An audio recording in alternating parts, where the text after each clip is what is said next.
नमस्कार फ्रेंड्स, मैं नावल और पेपर हैकर में आपका स्वागत है। तो फ्रेंड्स आज हम देखने वाले हैं यहाँ पर प्रैक्टिस सेट नंबर कौन सा हो जाएगा, हमारा 5 प्रैक्टिस सेट हो जाएगा। ठीक है, इससे पहले हमने क्या है 4 प्रैक्टिस सेट दे रखे हैं। तो फ्रेंड्स वो तो मैंने लाइव लिया था, मगर यहाँ पर मैं आपके लिए ऑफलाइन देने वाला हूँ। ठीक है, थोड़ा सा हमारे सेटअप में थोड़ी सी प्रॉब्लम हो रही है। ठीक है, उसको हम समस्या को दूर करेंगे 1 से 2 दिन में। उसके बाद सारी की सारी क्लास हो जाएंगी, लाइव हो जाएंगी। तो इससे पहले हमने 4 दे रखे हैं, आज का जो प्रैक्टिस सेट हो जाएगा वो 5 हो जाएगा। ठीक है, इंपॉर्टेंट क्वेश्चन है और एक बार अगर किसी ने रनिंग निकाल रखी है तो एक बार हमसे कॉन्टैक्ट जरूर करें। ठीक है, एक बार कॉन्टैक्ट हमसे जरूर करें। डिस्क्रिप्शन में सारे के सारे नंबर के लिंक दे रखे हैं। ठीक है, वहाँ पर जाके हमें कॉल कर सकते हैं। ठीक है, जिसने रनिंग निकाल रखी है एक बार कांटेक्ट हमसे जरूर करें। आपके लिए हम क्या एक पीडीएफ देंगे, एक क्या देंगे हम पीडीएफ देंगे, जिसमें आप क्या है अगर वह पीडीएफ आप लगाते हो तो आपके 45 प्लस क्वेश्चन का स्कोर बिल्कुल 100% देने वाला है। ठीक है, अगर आप थोड़े से अगर आपने क्वेश्चन मान लेते हैं कि थोड़ा सा कम आता है, अगर आपने पीडीएफ लगाई है तो 40 क्वेश्चन आप आराम से कराएंगे। ठीक है, 40 प्लस क्वेश्चन आराम से आप कराएंगे। तो एक बार हमें कांटेक्ट जरूर कीजिएगा। ठीक है, 100% एक बार कांटेक्ट हमें जरूर कीजिएगा, आपके लिए लाभ जरूर होगा। ठीक है, आपके लिए लाभ क्या होगा, जरूर ही रहने वाला है। तो फ्रेंड्स यहाँ पर आपका 1 घंटा होता है समय, सबको पता है 100 मार्क्स का आपके लिए होता है, आपको भी पता होगी। और 50 क्वेश्चन होते हैं, प्रत्येक क्वेश्चन जो होता है वो कितने मार्क्स का होता है, 2 मार्क्स का होता है। प्रत्येक क्वेश्चन जो होता है वो कितने मार्क्स का होता है, 2 मार्क्स का होता है। ठीक है, ये तो आपको पता ही होगी। आगे बढ़ते हैं फिर नेक्स्ट क्वेश्चन, फटाफट प्रैक्टिस सेट को देख लेते हैं। ठीक है, 50 क्वेश्चन है, इंपॉर्टेंट क्वेश्चन। ठीक है, प्रैक्टिस सेट आप लगाइएगा और आप लास्ट में बताइएगा आपने कितना स्कोर इस प्रैक्टिस सेट में किया है। ठीक है, आपने इस प्रैक्टिस सेट में कितना स्कोर किया है वह भी आपको क्या है बताना है। तो बात करते हैं यहाँ पर क्वेश्चन नंबर 1 की। कह रहा है शक्कर का कटोरा किस राज्य को कहा जाता है। बहुत very important question, easy question आपका हो जाता है। ठीक है, शक्कर का कटोरा किस राज्य को कहा जाता है, महाराष्ट्र को, मध्य प्रदेश को, या फिर उत्तर प्रदेश को, या फिर केरल को। तो आपको बताना है यहाँ पर कौन सा राइट आंसर होने वाला है। ठीक है, इजी क्वेश्चन, हार्ड लेवल का क्वेश्चन नहीं हो जाता है। तो यहाँ पर कौन सा हो जाएगा, यहाँ पर आपका उत्तर प्रदेश हो जाएगा। ठीक है, उत्तर प्रदेश जो है वो गन्ना उत्पादन में कौन से नंबर पे है, प्रथम उत्पादन इसमें होता है। ठीक है, सबसे ज़्यादा कहाँ होता है गन्ना, हमारे भारत की बात करूँ तो किस राज्य में होता है, उत्तर प्रदेश में होता है। इसीलिए इसे शक्कर का क्या कहा जाता है, कटोरा इसे कहा जाता है। यही बात करते हैं, अगर मैं पूछ लेता यहाँ पर राज्य की बात दे रखी है, यहीं पर पूछता कि शक्कर का कटोरा किस देश को कहा जाता है, किस देश को कहा जाता है, तब आपका आंसर कौन सा होना चाहिए था, तब आपका आंसर कौन सा होना चाहिए था, तब आपका आंसर जो होना चाहिए था वो क्यूबा होना चाहिए था। कौन सा, तब आपका आंसर क्यूबा होना चाहिए था। शक्कर का कटोरा किस देश को कहा जाता है तो वो आपका हो जाएगा क्यूबा।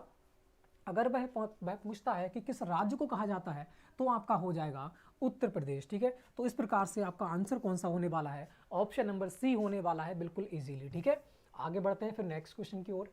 सेकंड क्वेश्चन भी बहुत ही इजी ही क्वेश्चन होंगे सारे के सारे। ठीक है, आगे बढ़ते हैं। तो कह रहा है सौर मंडल का सबसे बड़ा ग्रह, इस टॉपिक से एक क्वेश्चन देखने को मिलेगा हर शिफ्ट के अंदर। ठीक है, इस टॉपिक से एक क्वेश्चन देखने को मिलेगा आपके लिए हर शिफ्ट के अंदर। कह रहा है यहाँ पर सौर मंडल का दूसरा सबसे बड़ा ग्रह है, सौर मंडल का दूसरा सबसे बड़ा ग्रह कौन सा है। तो आपको सीरीज बाई याद होना चाहिए कि सबसे बड़ा कौन सा होता है। अगर मैं सबसे बड़े की बात करूं तो यहाँ पर कौन सा हो जाएगा, पहले होता है बृहस्पति, पहले कौन सा होता है, बृहस्पति होता है। ठीक है, उसके बाद कौन सा होता है, उसके बाद जो होता है आपका शनि होता है, उसके बाद शनि होता है, उसके बाद कौन सा होता है, अरुण होता है, उसके बाद अरुण, उसके बाद कौन सा होता है, उसके बाद वरुण होता है, उसके बाद कौन सा होता है, तो बात करें उसके बाद जो होता है पृथ्वी होती है, उसके बाद पृथ्वी, उसके बाद आपका होता है शुक्र। ठीक है, इसके बाद शुक्र होता है, इसके बाद जो होता है आपका बुध होता है, इसके बाद होता है मंगल। ठीक है, इसके बाद कौन सा होता है, मंगल होता है, और लास्ट में जो हो जाता है, लास्ट में होता है आपका बुध। ठीक है, तो इस प्रकार से आपके आठों ग्रह जो हो जाते हैं सीरीज वाई हो जाते हैं। सबसे बड़ा बृहस्पति, उसके बाद शनि, उसके बाद अरुण, उसके बाद वरुण, फिर पृथ्वी, फिर शुक्र, फिर मंगल, फिर कौन सा हो जाता है, बुध हो जाता है। तो सीरीज वाइज क्या है आपके लिए याद रखना है। ठीक है, तो यहाँ पर आंसर कौन सा होने वाला है, सेकंड बार पूछा है तो यहाँ पर कौन सा हो जाएगा, शनि ग्रह हो जाएगा। तो ये सीरीज भाई आपको याद रखना है। ठीक है, आगे बढ़ते हैं फिर नेक्स्ट क्वेश्चन, इसका स्क्रीनशॉट ले सकते हो आप। ठीक है, आगे बढ़ते हैं फिर। तो ये सीरीज भाई है, बहुत ही इंपॉर्टेंट है सारा की सारा। ठीक है, एक क्वेश्चन को देखेगा तो उसे पूरा की पूरा क्या है खत्म करना हमें। ठीक है, क्योंकि हमें वह चीज़ को याद करना है। आगे बढ़ते हैं नेक्स्ट क्वेश्चन की ओर। नेक्स्ट क्वेश्चन की बात करते हो, कह रहा है पर फीफा 2018 की विजेता टीम किस देश से है, आपको बताना है। ठीक है, फीफा 2018 में जो जो हुआ था आपका फीफा, ठीक है, 2018 में हुआ था, उसकी विजेता टीम आपसे पूछ रखी है, ठीक है। तो 2020 की कौन सी है वो भी आपको बताना है, ठीक है। 2020 की कौन सी है वह भी आपको बताना है। अगर बात करते हैं 2018 की, तो 2018 की कौन सी हो जाएगी, वो हमारी फ्रांस हो जाएगी। 2018 की टीम जो हो जाएगी वो फ्रांस हो जाएगी। और 2020 की अगर पूछता है तो 2020 की कौन सी हो जाएगी, बेल्जियम हो जाएगी। कौन सी हो जाएगी, तो वह आपकी बेल्जियम हो जाएगी, ठीक है। तो इस प्रकार से दोनों के दोनों आपको याद रखना है। इजी क्वेश्चन हो जाते हैं, दोनों करंट अफेयर से हो जाते हैं, क्या पता कहाँ से क्वेश्चन पूछ ले। तो आपके लिए वर्तमान भी याद रखो, ठीक है, और भूत भी याद रखो। आगे बढ़ते हैं नेक्स्ट क्वेश्चन की ओर। नेक्स्ट क्वेश्चन की बात करते हैं तो नेक्स्ट क्वेश्चन आपका कुछ इस प्रकार से हो जाता है, कह रहा है प्रथम एशियाई खेल 1951 में कहाँ पर हुए थे। ये आपको याद रखना है डेट कि प्रथम एशियाई खेल कब हुए थे। तो कब हुए थे, 1951 में हुए थे। और 2020 का जो हुआ है, 2022 का, सॉरी 2022 का कहाँ होगा, तो 2022 का कहाँ हो जाएगा, हांगझोंग चीन में हो जाएगा, ठीक है। कहाँ होगा, हांगझोंग, हांगझोंग, हांगझोंग कहाँ होगा, चीन में होगा, ठीक है। हांगझोंग कहाँ हो जाएगा, ये आपके चीन में हो जाएगा। ये भी आपको क्या है, याद रखना है। तो बात करें 1951 में कहाँ हुआ था प्रथम एशियाई खेल, 1951 में कहाँ हुए थे, तो आपके कहाँ हुए थे, नई दिल्ली में हुए थे। ये भी आपको याद रखना है, ठीक है। वेरी इंपॉर्टेंट क्वेश्चन है भाई, दोनों की दोनों इजी क्वेश्चन है, इंपॉर्टेंट क्वेश्चन। तो 2022 में कहाँ होगा, हांगझोंग चीन में होगा। और 2051 में कहाँ हुए थे, प्रथम एशियाई खेल कहाँ हुए थे, नई दिल्ली में आपके हुए थे, ठीक है। आगे बढ़ते हैं फिर नेक्स्ट क्वेश्चन की ओर। आगे बढ़िएगा, नेक्स्ट क्वेश्चन की बात करते हैं तो नेक्स्ट क्वेश्चन आपके सामने कुछ इस प्रकार से हो जाता है, ठीक है। यहाँ पर बंगाल विभाजन किसने किया था, तो बंगाल विभाजन किसने किया था और कब किया था, यह भी आपको याद रखना चाहिए, ठीक है। जो तिथि है वो एग्जाम में बहुत बार रिपीट होती है। तो बात करते हैं बंगाल विभाजन कब हुआ था, साला बंगाली, ठीक है। इस प्रकार से क्या हो जाएगा, 16 अक्टूबर, 16 अक्टूबर, ठीक है, 16 अक्टूबर प्रदेश में, ठीक है। 1900 कहाँ हो जाएगा, 1905, 16 अक्टूबर 1905 में क्या हुआ था, बंगाल का विभाजन हुआ था। कब हुआ था, 16 अक्टूबर 1905 में बंगाल का विभाजन हुआ था। किसने किया था, लॉर्ड कर्जन ने किया था। किसने किया था, लॉर्ड कर्जन ने किया था। तो दोनों की दोनों आपको याद रखना है। इसकी तिथि भी याद रखना है कि 16 अक्टूबर 1905 में क्या हुआ था, बंगाल का विभाजन हुआ था। किसने किया था, तो लॉर्ड कर्जन ने किया था। तो ऑप्शन नंबर यहाँ पर कौन सा हो जाएगा, ऑप्शन नंबर ए बिल्कुल इजीली आपका हो जाता है, ठीक है भाई। आगे बढ़ते हैं नेक्स्ट क्वेश्चन। तो ये डेट भी आपको याद रखना है क्योंकि डेट भी एग्जाम में पूछ सकता है, ठीक है। आगे बढ़िएगा, नेक्स्ट क्वेश्चन की बात करते हैं। इस क्वेश्चन को देखिएगा, इस क्वेश्चन का आंसर हमारा कौन सा रहने वाला है, ठीक है। बात करते हैं यहाँ पर भारत में सबसे बड़ा कॉफी उत्पादक राज्य कौन सा है। भारत में सबसे बड़ा कॉफी उत्पादक राज्य कौन सा है। अब बात कर रहा है भारत में, तो आपको ये भी बताना है कि विश्व में किसमें, विश्व में सबसे ज़्यादा, विश्व में सबसे ज़्यादा कॉफ़ी, सबसे ज़्यादा, ठीक है, सबसे ज़्यादा कॉफ़ी कहाँ होती है, सबसे ज़्यादा कॉफ़ी कहाँ होती है, ये भी आपको बताना है, ठीक है। वहाँ पर राज्य में पूछ रखा है कहाँ होती है, ठीक है, कहाँ होती है, ये भी आपको बताना है साथ में। तो यहाँ पर दोनों के आंसर देना है, दोनों के आंसर हमारा कौन सा रहने वाला है। सब भारत में सबसे बड़ा कॉफ़ी उत्पादक राज्य जो हो जाएगा वो कौन सा हो जाएगा, यहाँ पर डी हो जाएगा, कर्नाटक। और बात करता है विश्व में सबसे ज़्यादा कॉफ़ी कहाँ होती है, तो वह आपकी कहाँ होती है, ब्राज़ील होती है। दोनों याद रखना, ठीक है, कहीं से भी क्वेश्चन आपका बन सकता है, ठीक है। अगर वो बात करता है विश्व में सबसे ज़्यादा कॉफ़ी कहाँ होती है, तो ब्राज़ील में।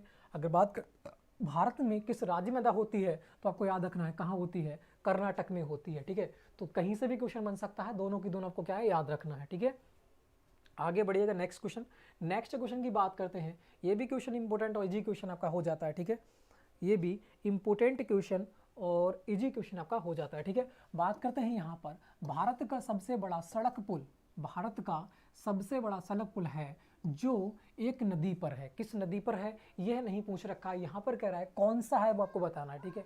पुल कौन सा है यह आपको बताना है, ठीक है। फटाफट इसका आंसर दीजिएगा, पुल कौन सा है यह आपको बताना है। तो बिल्कुल सही। और इस नदी का नाम भी आपको बताना है, इस नदी का नाम भी आपको बताना है। तो नाम की बात करूं, कौन सा है भारत में सबसे बड़ा पुल, कौन सा हो जाएगा, ये आपका हो जाएगा लोहिया नदी पर हो जाएगा। किस पर हो जाएगा, यह आपका लोहिया नदी पर है, ठीक है, लोहिया नदी पर हो जाता है। पहली बात तो ये रही।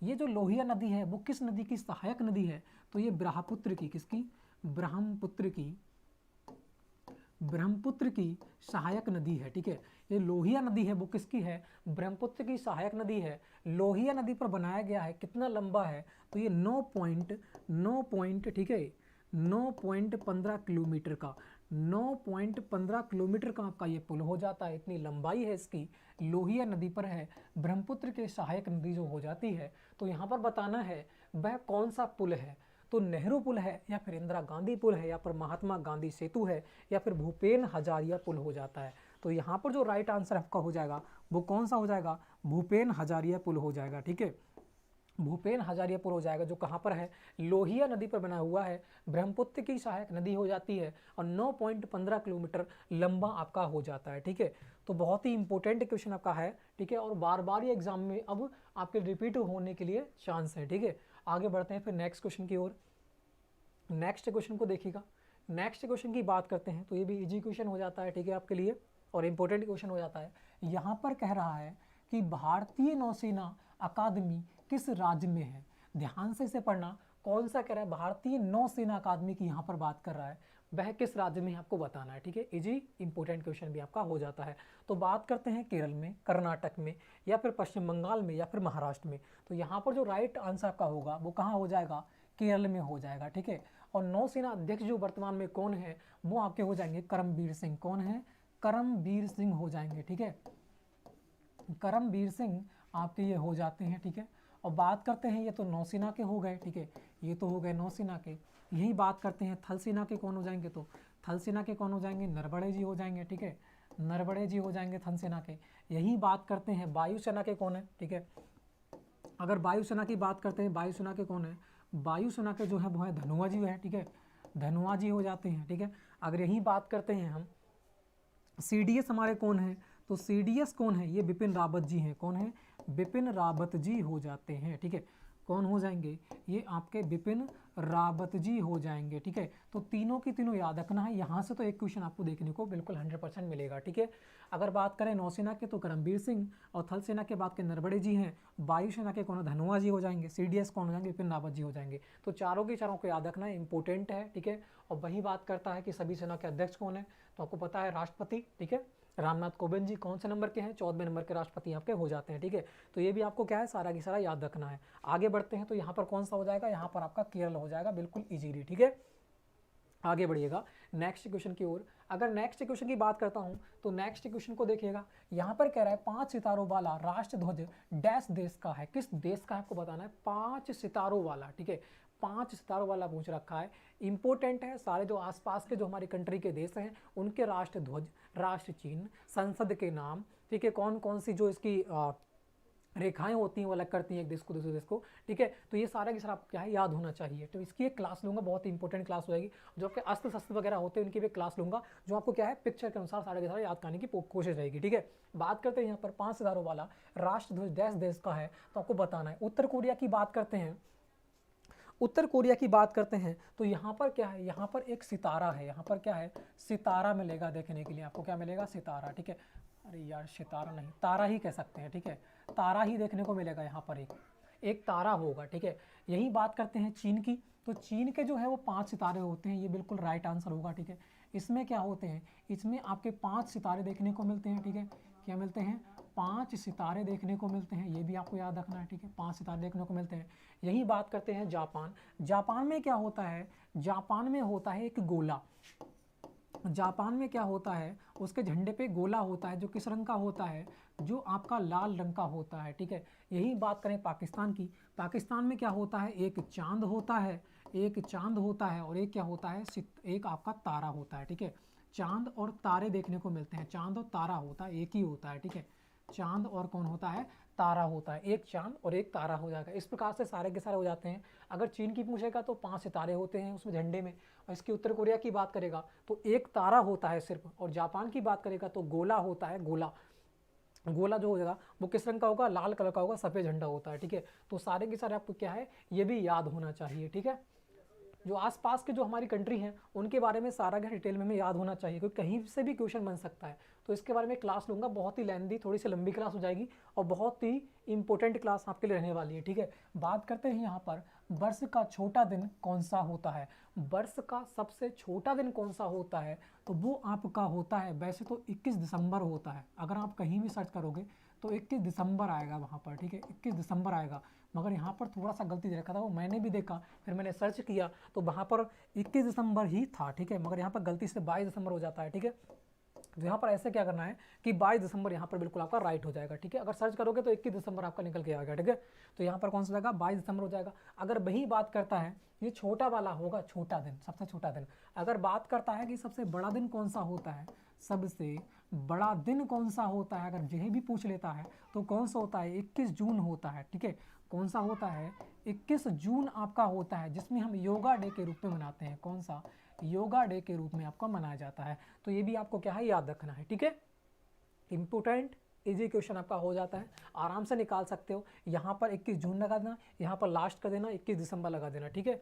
तो इस प्रकार से हो जाएगा। 22 दिसंबर दे सकता है, कहीं कहीं 21 दिसंबर देखने को मिलेगा, कहीं कहीं 22 दिसंबर आपको देखने को मिलेगा, ठीक है। अगर आपका 22 होता है तो 22 लगाइएगा, 21 को मत लगाइएगा, ठीक है फिर, क्योंकि आपको 22 में ज़्यादा भूमिका देखने को मिलेगी उसमें, ठीक है। आगे बढ़ते हैं नेक्स्ट क्वेश्चन।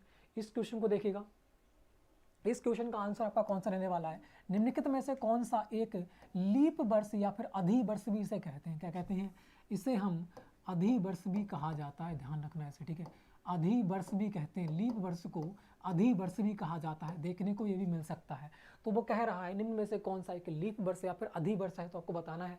यहाँ पर देखिएगा, पहली बात हम बात करते हैं अधिवर्ष या लीप वर्ष कहते किसे हैं, जो संख्या 4 से भाग हो जाए, जो संख्या 4 से भाग हो जाए, ठीक है, 4 से भाग हो जाए, वह क्या कहलाती है, वह आपकी लीप वर्ष या फिर अधिवर्ष कहलाती है।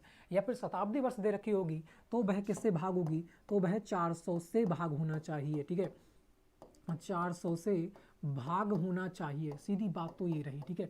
अगर वह शताब्दी वर्ष है तो 400 से होगी, अगर साधारण वर्ष है तो वो किससे होगी, जो आपकी इस प्रकार शताब्दी वर्ष नहीं होगी, वो सारी की सारी 4 से भाग होना चाहिए। तो यहाँ पर कोई शताब्दी वर्ष तो है नहीं, तो हमें क्या करना है, हमें 4 से भाग देकर देखना है, जो 4 से कट जाएगी वही हमारी लीप वर्ष या फिर अधिवर्ष हमारी हो जाएगी। बात करते हैं 4 से विभाजकता का नियम कौन सा होता है, जो लास्ट की दो संख्याएं 4 से कट जाती हैं तो वह पूरी संख्या क्या है, 4 से कटती है।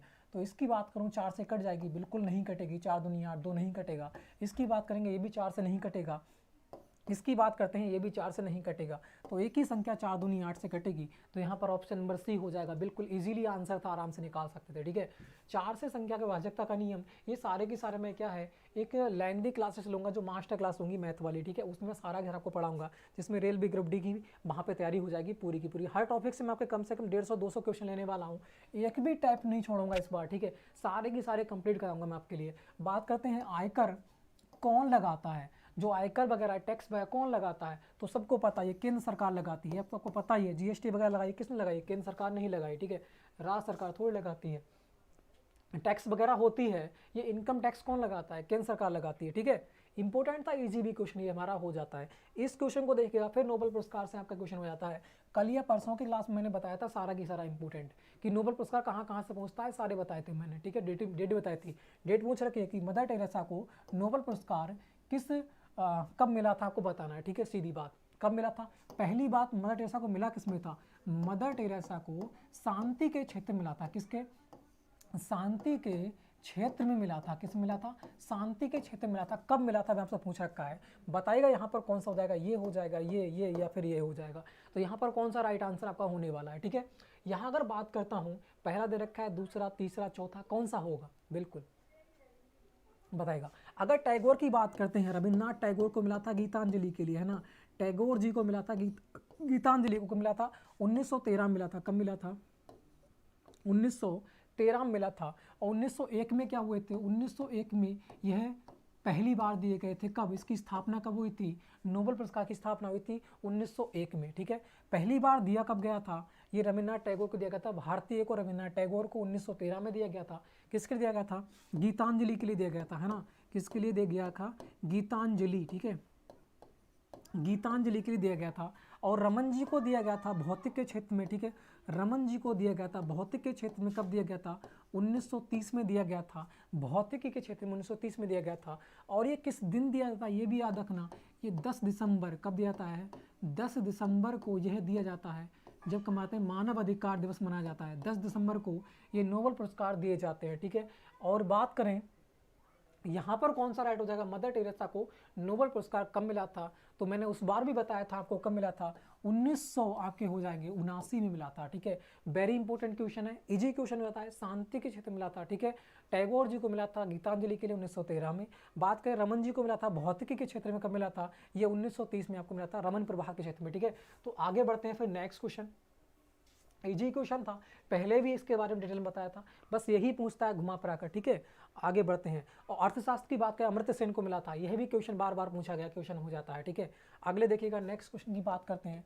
नेक्स्ट क्वेश्चन है कि राज्यसभा में अधिकतम सीटों की संख्या कितनी होती है, राज्यसभा में अधिकतम सीटों की संख्या कितनी होती है, आपको मैंने बताया था। पहली बात करें, राज्यसभा का अध्यक्ष जो होता है, राज्यसभा का जो अध्यक्ष होता है वो कौन होता है, वह हमारा उपराष्ट्रपति होता है। कौन होता है, उपराष्ट्रपति आपका हो जाएगा। वह आपका अध्यक्ष कौन होता है, उपराष्ट्रपति होता है। प्रथम जो अध्यक्ष थे वो कौन थे, है ना, प्रथम जो अध्यक्ष थे वो आपके कौन थे, ये भी आपको याद होना चाहिए। कौन थे, राधा कृष्णन थे, है ना, कौन थे, राधा कृष्णन आपके हो जाएंगे। कौन थे, राधा कृष्णन थे। तो दूसरे नंबर के कौन हो जाएंगे, राष्ट्रपति हो जाएंगे, ठीक है। जो दूसरे नंबर के कौन हो जाएंगे, राष्ट्रपति आपके हो जाते हैं। और प्रथम उपराष्ट्रपति थे कौन थे, राधा कृष्णन, जो कौन थे, हमारे इसके राज्यसभा के अध्यक्ष आपके हो जाते हैं, ठीक है। यही बात करते हैं, अगर आप पूछ लेता है कि वर्तमान में राज्यसभा के अध्यक्ष कौन है, तो वेंकैया नायडू आपके हो जाएंगे। उपराष्ट्रपति कौन है, वेंकैया नायडू।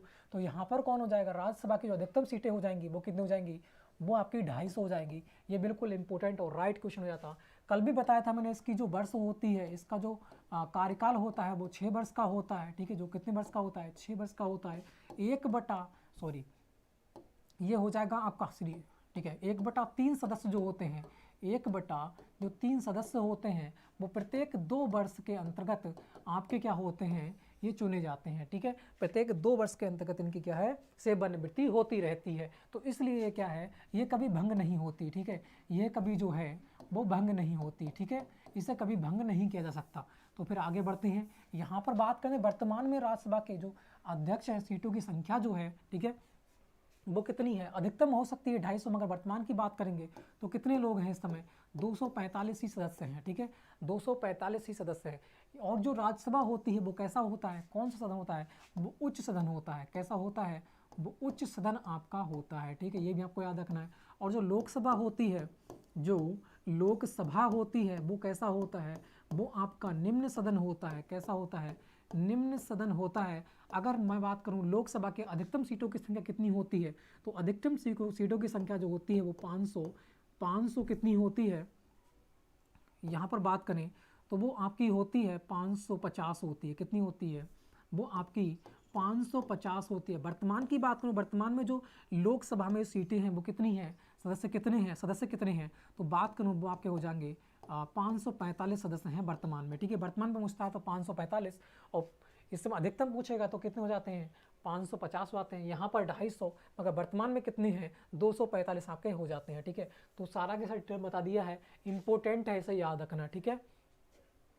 आगे बढ़ते हैं नेक्स्ट क्वेश्चन। नेक्स्ट क्वेश्चन को यहाँ पर देखिएगा, नेक्स्ट क्वेश्चन आपके सामने हो जाता है। यहाँ पर कह रहा है कांग्रेस का प्रथम अध्यक्ष कौन था, कांग्रेस का प्रथम अध्यक्ष आपका कौन सा हो जाता है, यह आपको बताना है, ठीक है भी। कांग्रेस का प्रथम अध्यक्ष कौन था, तो यह आपको क्या है, यहाँ पर बताना है। वेरी इजी क्वेश्चन हो जाता है और इंपॉर्टेंट भी क्वेश्चन आपका हो जाता है, ठीक है। बताएगा यहाँ पर कौन सा बिल्कुल राइट होने वाला है, नेहरू जी हो जाएंगे, या फिर डॉक्टर राजेंद्र प्रसाद हो जाएंगे, या फिर महात्मा गांधी, या फिर बिमेश चंद्र बनर्जी आपके हो जाते हैं। तो इजी क्वेश्चन है, इंपॉर्टेंट क्वेश्चन आपका हो जाता है, ठीक है। तो यहाँ पर कौन हो जाएंगे, यहाँ पर कौन हो जाएंगे, अगर वह बात करता है कांग्रेस के प्रथम अध्यक्ष कौन थे, तो वह कौन थे, आपके बिमेश चंद्र बनर्जी थे। कौन थे, बिमेश चंद्र बनर्जी थे। यहाँ से क्वेश्चन बन जाता है कि इसकी स्थापना कब हुई थी, तो इसकी स्थापना जो हुई थी वो 28 दिसंबर, कब हुई थी, 28 दिसंबर, ठीक है। 28 दिसंबर 1885 में इसकी स्थापना हुई थी। कब हुई थी, 28 दिसंबर 1885 में इसकी स्थापना हुई थी। और यही बात करते हैं ये कहाँ पर हुई थी, तो ये आपकी मुंबई में हुई थी। कहाँ हुई थी, ये आपकी मुंबई में हुई थी। कहाँ हुई थी, मुंबई में हुई थी। किसने की थी, A.O. ह्यूम ने की थी, है ना। 28 दिसंबर 1885 में मुंबई में हुई थी। और किसने की थी, बिल्कुल A.O. ह्यूम ने की थी। किसने की थी, A.O. ह्यूम ने की थी, है ना। A.O. ह्यूम ने आपकी की थी। तो इस प्रकार से सारा की सारा हो जाता है, याद रखना। डेट भी पूछ सकता है क्योंकि बहुत बार एग्जाम में पूछी हुई डेट हो जाती है। 28 दिसंबर 1885 में कहाँ हुई थी, मुंबई में। किसने की थी, A.O. ह्यूम ने की थी। यही बात अगर मैं बात कर दे, घुमा कर थोड़ा सा क्वेश्चन पूछ सकता है। यहाँ पर प्रथम अध्यक्ष, यहीं पर बात कर प्रथम महिला अध्यक्ष की बात कर देता है, तब आप क्या करोगे। प्रथम महिला अध्यक्ष आपसे पूछ ले, तब आप क्या करोगे, तब आपका आंसर कौन सा होना चाहिए, तब आपका आंसर होना चाहिए एनी बेसेंट। कौन होना चाहिए, एनी बेसेंट होना चाहिए, ठीक है। तो दोनों की दोनों आपको याद रखना है, कहीं से भी एग्जाम में क्वेश्चन आपसे पूछ सकता है, ठीक है। कांग्रेस के प्रथम अध्यक्ष कौन थी, देखो अध्यक्ष की बात करेगा प्रथम तो कौन थे, विमेश चंद्र बनर्जी थे। अगर वह महिला अध्यक्ष की बात करेगा तो कौन थी, एनी बेसेंट थी। इसकी स्थापना कब हुई थी, तो 28 दिसंबर 1885 में इसकी स्थापना हुई थी। कहाँ हुई थी, ये भी आपको याद रखना, कहाँ हुई थी, मुंबई में हुई थी। किसने की थी, तो A.O. ह्यूम ने की थी। सारे के सारे क्वेश्चन यहाँ से बन जाते हैं, एक भी क्वेश्चन यहाँ से बाहर नहीं जाएगा, ठीक है। आगे बढ़ते हैं फिर नेक्स्ट क्वेश्चन की ओर। ये सारे के सारे जितने भी क्वेश्चन बता रहा हूँ, ठीक है, सारे के सारे इंपॉर्टेंट क्वेश्चन है, कहीं से भी उठाकर आपसे पूछ सकता है भाई, ठीक है, पूछेगा ही नहीं से रिलेटेड, ठीक है। तो यहाँ से हमारे 15 क्वेश्चन कंप्लीट होते हैं, जो आपके बिल्कुल इजी क्वेश्चन आते हैं। अगर आपके जो 15 क्वेश्चन हैं सामान्य ज्ञान से, वहाँ से आप 10 क्वेश्चन आराम से अटेंड कर सकते हो। 10 क्वेश्चन बिल्कुल इजी होते हैं, जो आप इन्हें अटेंड कर सकते हो अगर थोड़ी सी आपने अच्छी प्रकार से पढ़ा होगा तब, ठीक है। तो मैं जितनी भी क्लास लूँगा सारे ध्यान से पढ़िएगा, उनसे ही क्वेश्चन आपको देखने को मिलेंगे, ठीक है। और जो PDF दूंगा वो तो आपके लिए रामबाण साबित होगी, ठीक है। तो इस क्वेश्चन को देखिएगा, इस क्वेश्चन का आंसर हमारा कौन सा रहने वाला है। यहाँ पर कह रहा है कौन सी धातु कमरे में, ध्यान से देखना, कौन सी धातु कमरे के ताप पर द्रव अवस्था में होती है। कमरे के ताप पर द्रव अवस्था में होती है, वह आपसे पूछ रखा है। तो यहाँ पर ध्यान से देखो, लोहा, अगर लोहा कमरे में रख दोगे तो क्या वह द्रव अवस्था में होता है, बिल्कुल नहीं होता। तो ये तो क्या हो जाएगा, आपका गलत हो जाएगा, ठीक है। पारा की बात करें, अगर पारा को आप कमरे में रखते हो तो द्रव अवस्था में रहेगा, बिल्कुल रहेगा, ये तो आपने देखा होगा। तो ये हो सकता है, होल्ड पे रखेंगे अभी। अगर बात करते हैं तांबा, क्या पता एक आध और देखने को मिल जाए। तो यहाँ पर कह रहा है तांबा, तो तांबा को कमरे में रखोगे तो क्या वह द्रव अवस्था में रहेगा, बिल्कुल नहीं रहेगा। बात करते हैं सोना, सोना भी द्रव अवस्था में नहीं रहेगा। तो यहाँ पर कौन सा आंसर हो जाएगा, पारा हो जाएगा। बिल्कुल इजी क्वेश्चन था, हार्ड लेवल का क्वेश्चन नहीं थे। अगर आप देखते भी, माइंड भी थोड़ा लगाते, तब भी आपको आंसर बिल्कुल राइट आना चाहिए था ये, ठीक है। आगे बढ़िएगा नेक्स्ट क्वेश्चन। अगर मैं नेक्स्ट क्वेश्चन की बात करता हूँ, इस क्वेश्चन को देखिएगा, कह रहा है यहाँ पर बल का मात्रक क्या होता है। बल का मात्रक क्या होता है, यहाँ पर तो मात्रक पूछ रखा है। अगर वही पूछता कि बल का विमीय सूत्र क्या होता है, बल का विमीय सूत्र क्या होता है, तो ये भी आपको याद होना चाहिए, ये भी आपको याद होना चाहिए। मात्रक पूछेगा, पीएच मान पूछेगा, ठीक है, यूनिट पूछ लेगा, या आपका विमीय सूत्र पूछेगा, यहाँ से एक क्वेश्चन देखने को मिलेगा। तो टॉपिक बहुत ही इंपॉर्टेंट टॉपिक हो जाते हैं। बल का मात्रक क्या होता है, तो सबको पता है कौन सा हो जाएगा, यहाँ पर वाट शक्ति का, एम्पीयर धारा का, ओम हो जाएगा प्रतिरोध का। तो यहाँ पर कौन सा हो जाएगा, न्यूटन हो जाएगा। क्या हो जाएगा, न्यूटन। बिल्कुल इजीली आपका आंसर हो जाता है। और इसके विमीय सूत्र की बात करूँ तो कौन सा होता है इसका विमीय सूत्र, m1 L1 और t माइनस कितना होता है, 2 होता है। ये इसका क्या होता है, विमीय सूत्र होता है। m1 L1 t माइनस 2 इसका क्या होता है, विमीय सूत्र होता है। याद रखना, इम्पोर्टेंट है, वेरी वेरी इंपॉर्टेंट, इस पे लगा दो, देखने को मिल सकता है, ठीक है भाई। आगे बढ़ते हैं फिर नेक्स्ट क्वेश्चन की ओर। तो ये बल का जो सूत्र है भाई, विमीय सूत्र तो याद ही करना पड़ेगा, क्योंकि यहाँ से भी आप बनाना सीख जाओगे, ठीक है। याद कर लोगे तो वो सारा की सारा मैं चैप्टर बाई चैप्टर आपको दिखा दूंगा, ठीक है, सिखा दूंगा। कह रहा है कैंसर का अध्ययन क्या कहलाता है। कैंसर का जो अध्ययन होता है वो क्या कहलाता है, ये आपसे पूछ रखा है, ठीक है, आपको बताना है। तो यहाँ पर कौन सा राइट होगा, दिख रहा है ना, बिल्कुल दिख रहा है। तो यहाँ पर कौन सा राइट हो जाएगा, बताइएगा फटाफट, ठीक है। होम्योपैथी हो जाएगा, होम्योपैथी दवाइयों का अध्ययन होता है, तो कैंसर का अध्ययन तो होगा नहीं, ठीक है, ये तो आप वैसे ही काट सकते हो। अगर बात करते हैं ऑटोलॉजी, ऑटोलॉजी क्या होता है, ये पहिए द्वारा दूरी मापी जाती है, पहिए द्वारा क्या दूरी तय की जाती है इसके अंतर्गत। तो ये ऑटोलॉजी दूरी का रिलेटेड हो गया, ठीक है, जो पहियों द्वारा जो नापते हैं, ठीक है, उस दूरी की बात यहाँ पर हो जाएगी ऑटोलॉजी में। अगर ऑन्कोलॉजी की बात करें तो ऑन्कोलॉजी क्या होता है, कैंसर का अध्ययन होता है, बिल्कुल सही हो जाएगा। ऑन्कोलॉजी जो हो जाएगा वो कैंसर का अध्ययन हो जाएगा। और बात करें ये ऑर्थोलॉजी क्या होता है, ऑर्थोलॉजी जो होता है वो पृथ्वी का अध्ययन होता है। ऑर्थोलॉजी में क्या होता है, ऑर्थोलॉजी में जो होता है वो क्या होता है, पृथ्वी का अध्ययन होता है, ठीक है। तो सारे के सारे बातें हैं। होम्योपैथी तो आप जानते ही हो, ठीक है। ऑटोलॉजी में क्या हो जाएगा, पहिए द्वारा तय की गई दूरी का अध्ययन। और ऑन्कोलॉजी में कैंसर का अध्ययन हो जाता है। और ऑर्थोलॉजी में हो जाता है पृथ्वी का अध्ययन। तो यहाँ पर कौन सा राइट होने वाला है, तो यहाँ पर ऑन्कोलॉजी हो जाएगा, कैंसर का अध्ययन ऑन्कोलॉजी कहलाता है, ठीक है। आगे बढ़ते हैं फिर नेक्स्ट क्वेश्चन की ओर। तो नेक्स्ट क्वेश्चन की बात करते हैं। एक बार लाइक कर दीजिएगा सभी लोग, ठीक है, एक बार लाइक कर दीजिएगा। और सभी लोगों में क्या करना है, एक बार शेयर कर देना है, ठीक है, एक बार क्या कर देना है, शेयर कर देना है। आगे बढ़ते हैं। सोने की शुद्धता किस में मापी जाती है, जो सोने की शुद्धता होती है वो किस में मापी जाती है, किलोग्राम में, ग्राम में, या कैरेट में, या फिर जूल में। तो आपने सुना होगा कि सोना जो होता है वो किस में मिलता है, वो कैरेट के अंतर्गत आता है, ठीक है। 24 कैरेट का जो सोना होता है वो 100%, जो 24 कैरेट का सोना होता है वो क्या होता है, शुद्ध मात्रा में होता है। यही क्वेश्चन पूछ सकता है कि सोना जो होता है, सोना जो होता है वो मुलायम नहीं होता, मतलब थोड़ा सा सोने को हार्ड करने में, इस प्रकार से क्वेश्चन पूछ सकता है कि सोना जो होता है, सोने को, ठीक है, सोने को हार्ड करने के लिए, सोने को हार्ड करने के लिए, ठीक है, हार्ड करने के लिए किस धातु का प्रयोग किया जाता है, किस धातु का, ठीक है, किस धातु का प्रयोग किया जाता है, ये आपको बताना है, ठीक है, किस धातु का प्रयोग किया जाता है। तो ये भी इम्पोर्टेंट क्वेश्चन है, ठीक है, ये भी इम्पोर्टेंट क्वेश्चन हो जाता है। तो आपको याद रखना है किसका, कॉपर का प्रयोग, ठीक है, तांबा का प्रयोग किया जाता है इसमें, ठीक है, तांबा का या फिर पीतल का यार, है ना।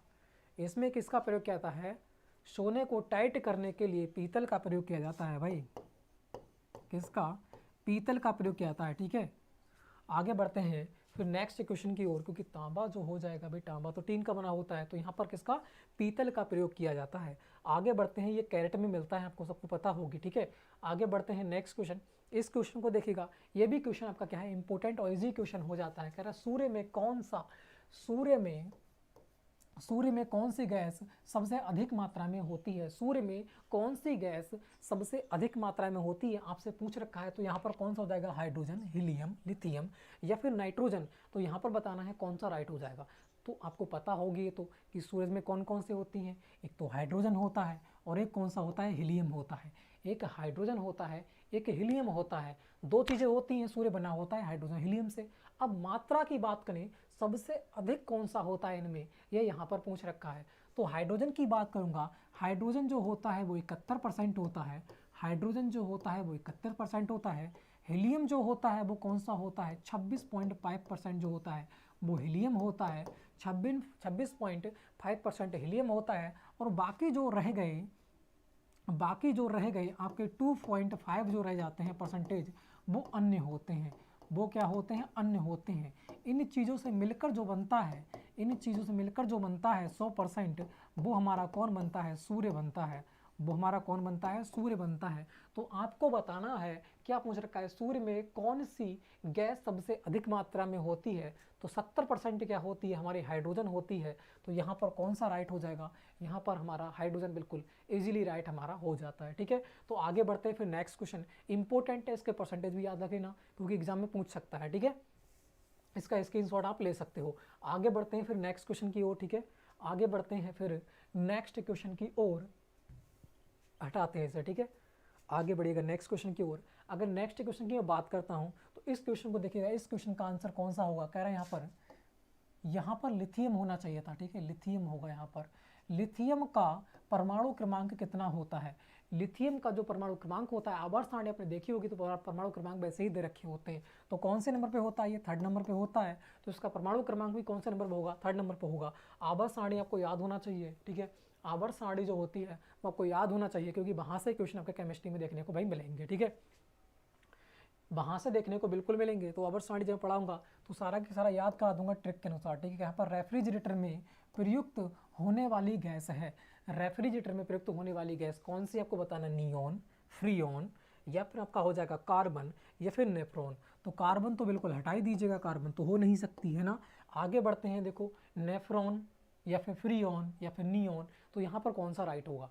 तो यहाँ पर जो हो जाएगा वो आपका फ्रीऑन हो जाएगा। वहाँ पर कौन सा हो जाएगा? फ्रीऑन बिल्कुल इजीली राइट आंसर आपका हो जाता है। मान लेते हैं कुछ क्वेश्चन जो है वो आपके लिए हार्ड हो सकते हैं, ठीक है, कुछ क्वेश्चन जो हार्ड हो सकते हैं, मगर रेफ्रिजरेटर का ये तो इजी क्वेश्चन था, ठीक है, अगर आपने थोड़ा सा पढ़ा होगा तो इसका आंसर बिल्कुल आप दे सकते थे, ठीक है।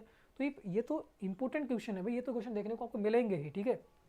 बात करते हैं आगे, कह रहा है सल्फर डाइऑक्साइड बाली गैस है, ठीक है, सल्फर डाइऑक्साइड बाली गैस है, मतलब कैसी गैस आपको बताना है, ठीक है। सल्फर डाइऑक्साइड जो है वो कैसी गैस है आपको बताना है।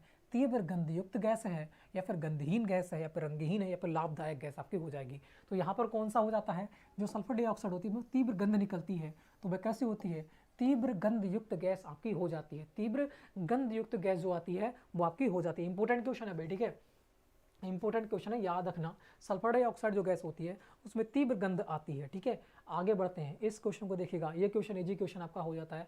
सबसे बड़े अंडे देने वाला पक्षी कौन सा होता है? सबसे बड़े अंडे देने वाला पक्षी कौन सा है आपको बताना है। यहाँ पर कबूतर, मोर, शुतुरमुर्ग या फिर आपका हो जाएगा चमगादड़, कौन सा राइट होगा? चमगादड़ छोटा होता है, मोर भी छोटा, कबूतर भी छोटा होता है, मगर शुतुरमुर्ग क्या होता है?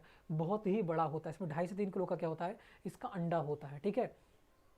आगे बढ़ते हैं नेक्स्ट क्वेश्चन, इस क्वेश्चन को देखेगा, ये भी क्वेश्चन इजी क्वेश्चन है, ठीक है, ये भी क्वेश्चन क्या है? इजी क्वेश्चन आपका हो जाता है। यहाँ कह रहा है गाजर में कौन सा विटामिन पाया जाता है? गाजर जो होती है उसमें कौन सा विटामिन पाया जाता है, ये आपसे पूछ रखा है, बताना है ABCD। तो यहाँ पर कौन सा राइट होगा? गाजर की बात करें, गाजर कैसी होती है? लाल रंग की होती है। गाजर कैसी होती है? लाल रंग की। अब यहीं से क्वेश्चन बन सकता है कि गाजर का जो लाल रंग का जो रंग होता है वो किसके कारण होता है? वो कैरेटीन कारण होता है। क्या होता है? कैरेटीन के कारण होता है, ठीक है। गाजर का जो लाल रंग होता है वो किसके? कैरोटीन के कारण होता है, ठीक है, ये भी आपको याद रखना है, कैरोटीन या कैरेटीन के कारण होता है, ठीक है। तो यहाँ पर कौन सा हो जाएगा? गाजर में कौन सा विटामिन पाया जाता है? तो यहाँ पर कौन सा राइट हो जाएगा? ऑप्शन ए हो जाएगा। यहाँ पर कौन सा पाया जाता है? विटामिन ए पाया जाता है, ठीक है। तो ये इजी क्वेश्चन है और इंपॉर्टेंट क्वेश्चन भी आपका हो जाता है। यहाँ पर पूछ सकता है कि लाल रंग किसके कारण होता है गाजर में? तो कैरोटीन के कारण होता है, ये भी आपको याद रखना है, ठीक है। तो आगे देखिएगा नेक्स्ट क्वेश्चन की ओर। तो नेक्स्ट क्वेश्चन का आंसर आपका कौन सा हो जाएगा? यहाँ पर क्वेश्चन कह रहा है ओजोन परत को कौन नष्ट कर रहा है? ओजोन जो परत है हमारी वायुमंडल के ऊपर, जो ओजोन परत है जो पराबैंगनी किरणों को रोकती है, ठीक है, पृथ्वी पर आने से, क्योंकि जो पराबैंगनी किरणें होती हैं अगर पृथ्वी पर आ जाएंगी तो उसके कारण क्या है? कैंसर की संभावना सबसे ज़्यादा हो जाएगी। तो यहाँ पर कह रहा है ओजोन परत को कौन नष्ट कर रहा है, आपको बताना है कौन सी गैस जो है वो ओजोन परत को नष्ट कर रही है? पराबैंगनी किरणें नष्ट कर रही हैं, तो पराबैंगनी किरणों को तो वह रोकती ही है, तो वह को नष्ट करेंगी, तो ये तो गलती हो गया। फिर कह रहा है CFC या ए और बी दोनों, तो ये तो गलती हो जाएगा, ये तो वैसे ही गलत है, तो ए कैसे हो जाएगा? या इनमें से कोई नहीं हो सकता है ये हो, तो ये है कौन सी? CFO मतलब क्लोरोफ्लोरोकार्बन, तो बिल्कुल सही, यही हमारा राइट हो जाएगा। ये क्या होती है? क्लोरोफ्लोरोकार्बन होती है। क्या होती है? ये शॉर्ट में लिख रखा है क्लोरोफ्लोरोकार्बन। तो यहाँ पर कौन सा राइट हो जाएगा? जो पराबैंगनी जो ओजोन परत होती है, ओजोन परत पराबैंगनी किरणों को रोकती है हमारे पृथ्वी पर आने से, तो ये जो ओजोन परत है वो किससे छेड़ हो रही है? तो वो क्लोरोफ्लोरोकार्बन से हो रही है। तो यहाँ पर कौन सा राइट हो जाएगा? ऑप्शन नंबर बी बिल्कुल इजीली आपका राइट हो जाएगा, ठीक है, याद रखना है क्लोरोफ्लोरोकार्बन, ठीक है। आगे बढ़ते हैं नेक्स्ट क्वेश्चन। नेक्स्ट क्वेश्चन की बात करते हैं, यहाँ पर कह रहा है ध्वनि का मात्रक क्या होता है? ध्वनि का मात्रक जो होता है वो क्या होता है? तो यहाँ पर हर्ट्ज होता है, डेसिबल, आवृत्ति या फिर इनमें से कोई नहीं। तो आपको बताना है यहाँ पर कौन सा राइट होगा। देखो बात करते हैं, देखो यहाँ पर कुछ दे रखा है, अगर आवृत्ति की बात करेंगे तो आवृत्ति का मात्रा क्या होता है? हर्ट्ज होता है, तो ये दोनों तो होंगे नहीं, ये दोनों तो होंगे नहीं, बचा कौन? डेसिबल। तो ध्वनि का मात्रा कौन होता है? डेसिबल ही होता है, ठीक है, यही हमारा क्या हो जाएगा? आंसर हो जाएगा। अगर आपको इसका मात्रक याद होता तो आप लगा देते कि आवृत्ति का मात्रक क्या होता है? हर्ट्ज, तो बचा कौन सा? डेसिबल, तो यही आपका क्या हो जाएगा? आंसर हो जाएगा। इजी था, आराम से कर सकते थे, ठीक है, इजी क्वेश्चन है सारे के सारे। बस इसी प्रकार से क्वेश्चन आपके एग्जाम में देखने को मिलेंगे। यहाँ पर BCG का टीका बताना है कौन सा हो जाएगा? बेसिमस कैल्विन ग्यूरिन, ठीक है, इसकी फुल फॉर्म क्या होती है? बेसिमस कैल्विन ग्यूरिन, ठीक है, बेसिमस कैलमेट ग्यूरिन है ना, नहीं बेसिमस कैलमेट ग्यूरिन होती है, ठीक है, इसकी होती है बेसिमस कैलमेट ग्यूरिन, बेसिमस कैलमेट ग्यूरिन इसकी क्या होती है? फुल फॉर्म होती है, ठीक है। ये जो टीका होता है वो किसकी रोकथाम के लिए होता है ये आपको बताना है? टेटनस की, पोलियो की, ठीक है, पीलिया की, या फिर काली खांसी की, या फिर क्षय रोग। क्षय रोग का मतलब क्या होता है? जो टीबी होती है, जो कौन सी होती है? टीबी जो बीमारी होती है उसे ही हम क्या कहते हैं, क्षय रोग कहते हैं। तो इसका प्रयोग जो होता है बीसीजी, बेसिमस कैलेमेट ग्यूरिन, इसका जो प्रयोग होता है वो किस में होता है, क्षय रोग या फिर टीबी की रोकथाम के लिए किया जाता है। अगर यही बात करें, इंपॉर्टेंट क्वेश्चन है भाई, ठीक है, इंपॉर्टेंट क्वेश्चन यहाँ से बन सकता है कि टीबी डे कब मनाते हैं, टीबी डे जो मनाते हैं वो कब मनाते हैं, ठीक है, टीबी डे जो होती है वो कब मनाते हैं, तो आपके 24 मार्च को हम टीबी डे मनाते हैं। कब मनाते हैं, 24 मार्च को जो है वो टीबी डे मनाते हैं। और जो भी हमारे बजट में 2021-2020 के बजट में कहा गया है, टीबी हम कब तक ख़त्म करने वाले हैं, 2025 तक। 2025 तक हम टीबी को जड़ से ख़त्म करने वाले अपने भारत से, ठीक है, ये हमारा लक्ष्य रखा गया है। तो इम्पोर्टेंट है भी याद रखना, बीसीजी का टीका किस में होता है, आपके क्षय रोग में होता है, टीबी में होता है। एग्जाम में बहुत पूछा रहा है क्योंकि 2025 से इसे खत्म करने का क्या है, लक्ष्य रखा गया है। और इसको जो डे मनाते हैं वो 24 मार्च को इसकी डे मनाते हैं, ठीक है। तो दोनों के दोनों आपको क्या है, याद रखना है, इंपॉर्टेंट है, बहुत ही इंपॉर्टेंट क्वेश्चन हो जाता है ये क्वेश्चन, ठीक है, क्योंकि 2025 तक इसका लक्ष्य है भारत से मुक्त करना, ठीक है, टीबी। आगे बढ़ते हैं, नेक्स्ट क्वेश्चन यहाँ पर कह रहा है पानी में ऑक्सीजन के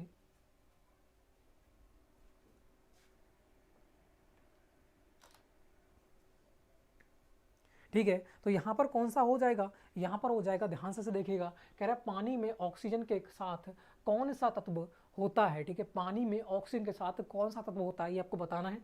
पानी में ऑक्सीजन के साथ कौन सा तत्व होता है, तो आपको पता है क्या होता है, H2O होता है पानी का सूत्र, ठीक है, आपको पता है H2O का फार्मूला क्या होता है, H2O, ठीक है, फार्मूला होता है H2O। तो H2O O तो हो गया ऑक्सीजन और H क्या बच गया, हाइड्रोजन। तो यही आपका क्या हो जाएगा, आंसर हो जाएगा। तो पानी में ऑक्सीजन के अलावा कौन सा तत्व होता है, ये ऑक्सीजन हो गया, बचा कौन सा, H, हाइड्रोजन। तो यही आपका क्या हो जाएगा, आंसर हो जाएगा। तो यहाँ पर ऑप्शन नंबर ए हो जाएगा। इजी क्वेश्चन था, आराम से इसे निकाल सकते थे, ठीक है। आगे बढ़िएगा, नेक्स्ट क्वेश्चन। नेक्स्ट क्वेश्चन की बात करें तो कह रहे रेडियो के आविष्कारक कौन थे। ये एक आविष्कारक से भी क्वेश्चन आपको देखने को मिलेगा, ठीक है। तो आपके लिए मैं क्या है, वहाँ पर 75 प्लस जो क्वेश्चन है वो आपके आविष्कारक से हैं, ठीक है, जो आपके पीडीएफ मिलेगी। 75 प्लस क्वेश्चन आविष्कारक से हैं, उसमें याद कर लेना, ठीक है, याद कर लेना। और मैं आपको एक वीडियो लेके आऊँगा इसकी, जो आपको ट्रिक के अनुसार, जो आपको क्या करूँगा मैं, ट्रिक के अनुसार पूरा की पूरा याद कराऊंगा, ठीक है, ट्रिक के अनुसार क्या करूँगा, पूरा की पूरा जो है सारा की सारा मैं आपको याद कराने की कोशिश करूँगा, ठीक है। आगे बढ़ते हैं, तो यहाँ पर कौन सा हो जाएगा, जो रेडियो के आविष्कारक कौन थे, वो आपके मार्कोनी थे। कौन थे, मार्कोनी। टेलीग्राम की बात करेगा तो ग्राहम बेल, ठीक है। आगे बढ़ते हैं, नेक्स्ट क्वेश्चन। नेक्स्ट क्वेश्चन यहाँ से आपके मैथ स्टार्ट हो जाता है। इजी क्वेश्चन है भाई, मैथ में स्कोर कर सकते हो, रीजनिंग में स्कोर कर सकते हो 100%, ठीक है, मगर आप जीके में 100% स्कोर नहीं कर सकते, ठीक है। तो मैथ और रीजनिंग को तो बिल्कुल नहीं छोड़ना है, ठीक है, धुआं उड़ा देना है इसका तो, ठीक है। इस क्वेश्चन को देखिएगा, यह क्वेश्चन बहुत ही ईजी क्वेश्चन है, किसी का भी क्वेश्चन यह गलत नहीं होना चाहिए, किसी का भी क्वेश्चन यह गलत नहीं होना चाहिए, ठीक है। बात करते हैं, यहाँ से आपके गणित के क्वेश्चन देखने को स्टार्ट मिलेंगे, 20 क्वेश्चन देखने को मिलेंगे आपको, ठीक है, 20 क्वेश्चन, जिसमें आपको 5 क्वेश्चन जो होंगे, 5 क्वेश्चन जो होंगे वो रीजनिंग के होंगे, 15 क्वेश्चन क्या होंगे, आपके मैथ को देखने को मिलेंगे, ठीक है। तो आपको 20 क्वेश्चन यहाँ पर स्कोर करना है, पूरे के पूरे 20 क्वेश्चन स्कोर करना ही करना है, ठीक है। बात करते हैं यहाँ पर, एक विद्यार्थी 60 अंक लाया और 20 अंकों से फेल हो गया, 60 अंक लाया, 20 अंकों से फेल हो गया, यदि पास होने के लिए उसे कितना चाहिए, 40% अंक चाहिए थे, तो कुल पूर्णांक कितने का था। तो वह कुल पूर्णांक जो था वो कितने का था, आपसे पूछ रखा है। ध्यान से देखिएगा, अगर एक विद्यार्थी है, एक क्या है, विद्यार्थी आपका हो जाता है, अगर यह विद्यार्थी 60 अंक लाता है, 60 अंक लाता है और 20 अंकों से फेल हो जाता है, अगर वह 20 अंक और लाया होता तो वह पास हो गया होता, तो वह पास हो गया होता। इसका मतलब टोटल अगर उसके 80 अंक होते तो वह पास हो गया होता, बिल्कुल हो गया होता। और वो कह रहा है पास होने के लिए मुझे 40% अंक लाने थे, 40% अंक चाहिए थे पास होने के लिए, और मैं 80 लाता तो मैं पास हो जाता। तो इसका मतलब जो 40% है, जो 40% है वो किसके बराबर है, जो 40% है, ठीक है, 40% है वो किसके बराबर है, किसके बराबर है, 80 के बराबर आपका हो जाएगा। और मुझे पता है कोई भी जो स्कोर होता है, कोई भी अपने आप में क्या होता है, 100% होता है। तो मुझे निकालना क्या है, पूर्णांक निकालना है। पूर्णांक अपने आप में क्या होता है, एक 100% होता है। तो 40 बराबर 80 के, तो 1 बराबर 1% बराबर कितने के हो जाएगा, तो 1% बराबर हो जाएगा आपके 2 के। तो 100% बराबर कितने के हो जाएगा, 200 के हो जाएगा, ठीक है। 100 बराबर 100% बराबर कितने हो जाएगा, 200 के आपका हो जाएगा, ठीक है, 200 अंक के बराबर हो जाएगा।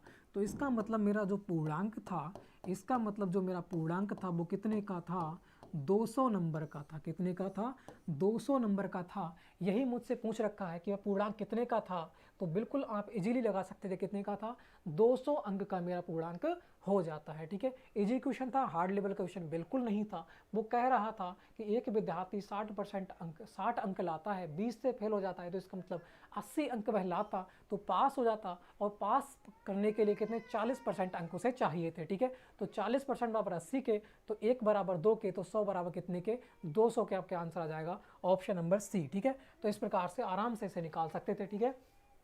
आगे बढ़ते हैं फिर नेक्स्ट क्वेश्चन। नेक्स्ट क्वेश्चन को ध्यान से देखिएगा।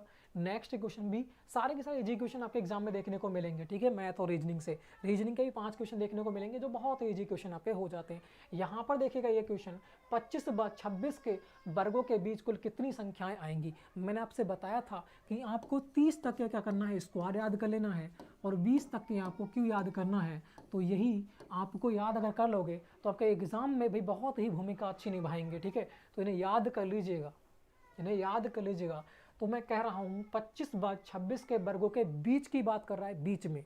तो मैं 25 का स्क्वायर कितना होता है, 25 में कितना होता है 625, और 26 में कितना होता है 676 होता है, 26 में कितना होता है 676 होता है। अगर मैं इन दोनों के बीच की बात करूँ, इन दोनों के अगर मैं बीच की बात करता हूँ, 25 में 625 और 26 में 676 हो जाते हैं, तो यहाँ पर मेरा जो स्कोर आने वाला है, जो बीच का आने वाला है, इनके बीच की बात कर रहा है ना, वो इनके बीच की बात कर रहा है, तो यहाँ पर कितना आना चाहिए भाई, यहाँ पर कितना आना चाहिए, इनके बीच में कितना स्कोर होगा, ये कह रहा है ना, इनके बीच में कितना स्कोर होगा, 25, अगले 26 पर पहुँच जाऊँगा ना, तो 26 से लगाना पड़ेगा भाई, 50 होगा इसके बीच में। इनके बीच की बात कर रहा है, ध्यान से देखना, ठीक है। ये क्वेश्चन बहुत लोग गलत करके आएंगे, यह क्वेश्चन जो होगा बहुत लोग गलत करके आएंगे, इसमें माइनस कर देंगे और 51 लगा के आएंगे बहुत लोग, ठीक है। यहाँ पर मैं भी थोड़ा सा कन्फ्यूज़ हो रहा हूँ, अभी कन्फ्यूज़ हो रहा हूँ थोड़ा सा, मगर मुझे लग रहा है इसका भाई 51 होगा, मगर 51 तो नहीं होगा, क्योंकि बीच की बात कर रहा है। अगर मैं इसको घटाऊंगा तो एक बार घटाऊंगा तो मेरे पास क्या बनाएगा, मगर 5 भी तो घटाना है, 2 संख्या घटाना है, फिर दोनों को लूँगा तो, ठीक है, दोनों को लूँगा, 2 संख्या घटाऊंगा, तो मेरे पास जो बीच में संख्या आएगी 50 संख्याएँ आएंगी। इसका आंसर कौन सा रहने वाला है, यहाँ पर सी रहने वाला है। इसे पहले ध्यान से कर लेना, उसके बाद ही कमेंट लिखना, ठीक है। इसे ध्यान से पहले कर लेना, उसके बाद ही कमेंट लिखना। यहाँ पर कौन सा हो जाएगा, यहाँ पर आपका जो हो जाएगा ऑप्शन नंबर सी हो जाएगा, ठीक है। ध्यान से इसे करना, अच्छा क्वेश्चन है, थोड़ा सा अच्छा लेवल का क्वेश्चन हो जाता है, थोड़ा सा कंफ्यूज करने वाला क्वेश्चन आपका हो जाता है, ठीक है। अगले क्वेश्चन को देखेंगे तो यही क्वेश्चन का आंसर कौन सा होगा, इस क्वेश्चन को देखिएगा, ठीक है। इस क्वेश्चन का आंसर सभी लोगों को देना है, इस क्वेश्चन का आंसर कौन सा रहने वाला है। बात करते हैं यहाँ पर 33 का, कह रहा है एक महिला बाजार में 3 किलो केले इतने रुपए की लेके आई, 3 किलो केले लेके आई 35 रुपए प्रति किलोग्राम, ठीक है। उसके बाद कह रहा है कि दर से 2 केजी चावल 40 रुपए प्रति केजी, तो 2 केजी चावल जो थे वो 40 रुपए प्रति किलोग्राम लेके आया था। 2 किलो मैदा 30 रुपए प्रति किलोग्राम से लेके आई, 2 किलो मैदा जो है वो 30 रुपए प्रति किलोग्राम से लेके आई, तो वो कह रहा है किलो की दर से खरीदती है। तो महिला ने बाजार में कुल कितने रुपए का सामान खरीदा था, ये आपको बताना है, ठीक है। कुल कितने रुपए का सामान खरीदा था ये आपको बताना है। तो कुछ नहीं करना है, मल्टीप्लाई कर 35 नहीं कितने हो जाएंगे, 35 3 3 9 और 105 यहाँ पर आपके ये हो जाते हैं, ठीक है। 105 कितने हो जाएंगे, ये आपके 105 तो ये हो जाते हैं, क्योंकि 3 पंजे 15 की 5 3 3 और 1 10, ठीक है। यहाँ बात करेंगे, यहाँ पर कितना हो जाएगा 40 दूनी 80, 40 दूनी कितना हो जाता है, 40 दूनी कितना हो जाएगा आपका 80 हो जाएगा, और 30 दूनी कितना हो जाएगा आपका 60 हो जाएगा, ठीक है। 30 दूनी कितना हो जाएगा 60 हो जाएगा, यहाँ पर आ जाएगा 5, और यहाँ पर कितना हो जाएगा आपका 6 दूनी 12 13 14 के 4 हो जाएगा, एक और एक कितना हो जाएगा 2 हो जाएगा, यहाँ पर 245 हो जाएगा आपका आंसर। तो यहाँ पर कौन सा हो जाएगा, ऑप्शन नंबर बी हो जाएगा। इजी क्वेश्चन था, बिल्कुल इजी क्वेश्चन आपका हो जाता है, ठीक है। ऑप्शन नंबर बी हो जाएगा 245, ठीक है भाई। आगे बढ़ते हैं फिर नेक्स्ट क्वेश्चन की ओर। तो नेक्स्ट क्वेश्चन की बात करते हैं, नेक्स्ट क्वेश्चन आपके सामने कुछ इस प्रकार से हो जाता है। आगे बढ़िएगा नेक्स्ट क्वेश्चन नंबर 34 की बात करते हैं। यहाँ पर इसको देखिएगा, कह रहा है यदि 12 आदमी एक काम को 20 दिन में करते हैं तो 15 आदमी उस काम को कितने दिन में करेंगे। MDH लगाइएगा, काम बनाइएगा, ठीक है। MDH मसाले सच सच लगाइएगा, इसमें आपका काम हो जाएगा, ठीक है। MDH लगाना है, इसमें आपका आंसर आ जाएगा। यहाँ पर कह रहा है यदि 12 आदमी एक काम को 20 दिन में करते हैं, कह रहा है 12 आदमी एक काम को 20 दिन में करते हैं, तो आपको बताना है 15 आदमी उस काम को कितने दिन में करेंगे। तो बिल्कुल इजी क्वेश्चन था, ठीक है। एक काम है तो नीचे एक लिख देंगे। MDH का फार्मूला आपको लगाना है, ठीक है। फटाफट इसको आंसर कर दीजिएगा। इसका आंसर कौन सा है? 5 चौक कितना हो जाएगा 20 और 12 चौक कितना हो जाएगा 48। तो x बराबर कितना हो जाएगा आपका 48 आंसर आ जाएगा। x बराबर कितना हो जाएगा, इसका कहीं गड़बड़ हो रही है, ठीक है। रुकिएगा थोड़ा सा रुकिएगा, यहाँ पर थोड़ी सी मिस्टेक होगी, लिखने में प्रॉब्लम होगी, ठीक है। यहाँ पर 12 आदमी कितने में करते हैं, 20 दिन में करते हैं, और यहाँ पर 15 दे रखा था, ठीक है। 15 आदमी कितने दिन में करेंगे, मैंने 5 लिख दिया था। तो यहाँ पर कौन सा हो जाएगा, यहाँ पर 5 चौक 20 हो जाएगा, और 5 3 15, 3 चौक कितना हो जाएगा 12 हो जाएगा, और 4 चौक कितना हो जाएगा 16। तो x बराबर मेरे पास कितना आ जाएगा 16 आ जाएगा, ठीक है। 16 दिन जो है इन्हें लगेंगे काम करने में। 15 आदमी कितने दिन में कर देंगे, 16 दिन में कर देंगे। MDH का फार्मूला लगाना है, आपका आंसर हो जाएगा, ठीक है। तो यहाँ पर कौन सा हो जाएगा 16 दिन, ऑप्शन नंबर कौन सा हो जाएगा, यहाँ पर ए बिल्कुल इजीली हो जाएगा। 16 दिन में वह क्या है इस काम को कंप्लीट कर देंगे। इसका फार्मूला बता दूँ, फार्मूला इसका क्या होता है, ठीक है।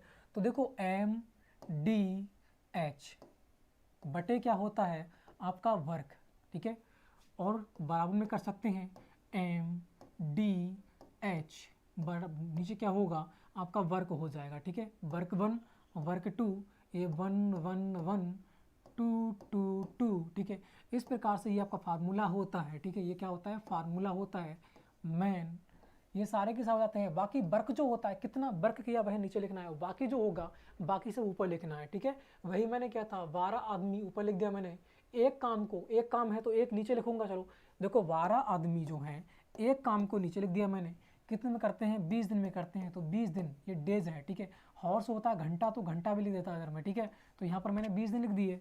फिर मैंने लिखता तो एम क्या हो जाएगा, एम वो कह रहा है फिर मैन लोग कितने कर रहे हैं 15 लोग, कितने दिन में करना है डी पूछ रखा है कितने दिन में करते हैं, कितना काम, उसी काम को मतलब एक ही काम दे रखा है तो एक लिखता है ना लिखता बात एक ही थी, ठीक है। इसे सॉल्व करूंगा तो ये तो हट ही जाएगा नीचे से, एक तो कट ही जाएगा ना, एक तो नीचे कट ही जाएगा। यहाँ पर x है, ठीक है, यहाँ पर क्या x ज्ञात करना है, ठीक है। तो यहाँ पर एक तो मेरा कट ही जाएगा, ये एक है नीचे एक है, एक से एक कट ही जाएगा, तो इसका कोई मान ही नहीं है, तो ऊपर ही करना है मुझे, ठीक है।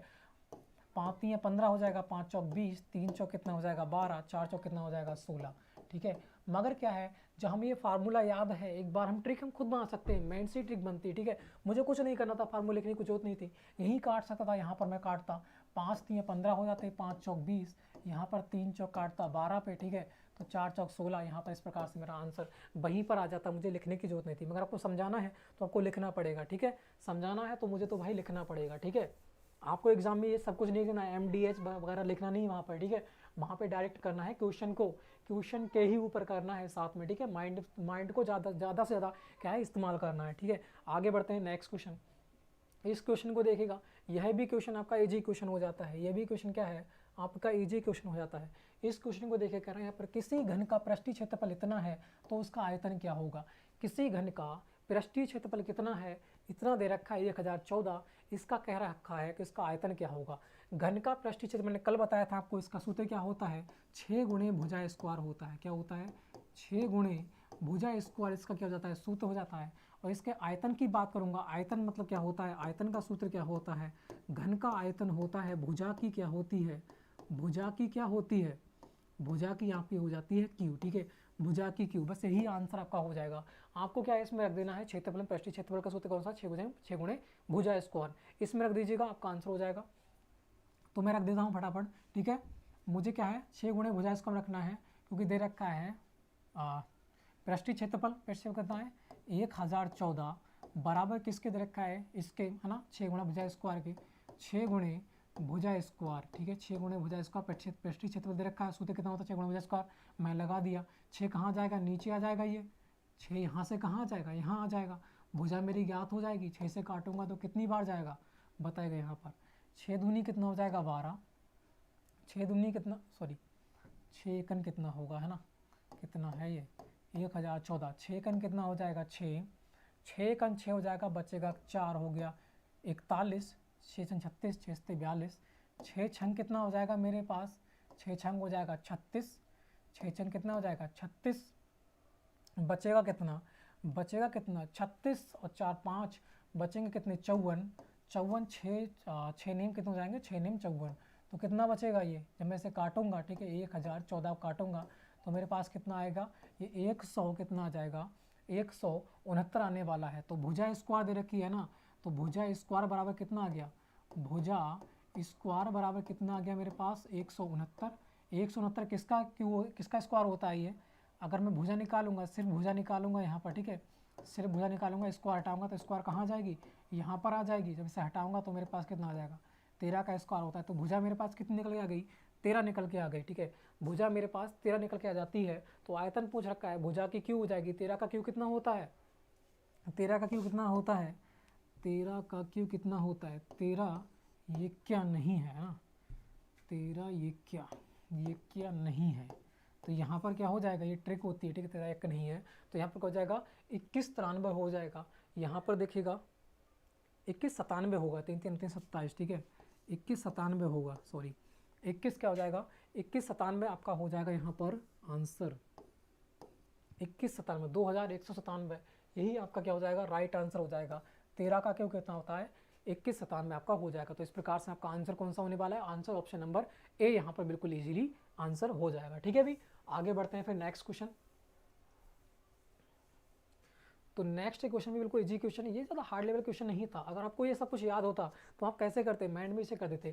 क्या करना है अभी, पैस्टिसाइड पर कितना होता है भुजा 6 गुणे भुजा स्क्वायर, तो 6 कहाँ जाएगा यहाँ पर, डायरेक्ट इसे काटते तो कितना हो जाता है 169, कितना का क्यू 13 का क्यू, तो भुजा कितनी आ गई 13, 13 का क्या करना है क्यू करना है क्योंकि आयतन क्यू में होता है, तो 13 का कितना हो जाएगा 2197। बस कुछ था इसमें, कुछ नहीं था, यहीं पर आंसर कर देते हैं आप। अगर आपको सूत्र याद होते तो ट्रिक खुद बनाई जाती है, ठीक है बनती नहीं, मगर आपको क्या है फार्मूले फिर भी याद होना चाहिए भाई, फार्मूला बिना याद करे कुछ भी आपका नहीं होने वाला। ठीक है तो फार्मूलों को है याद करना है।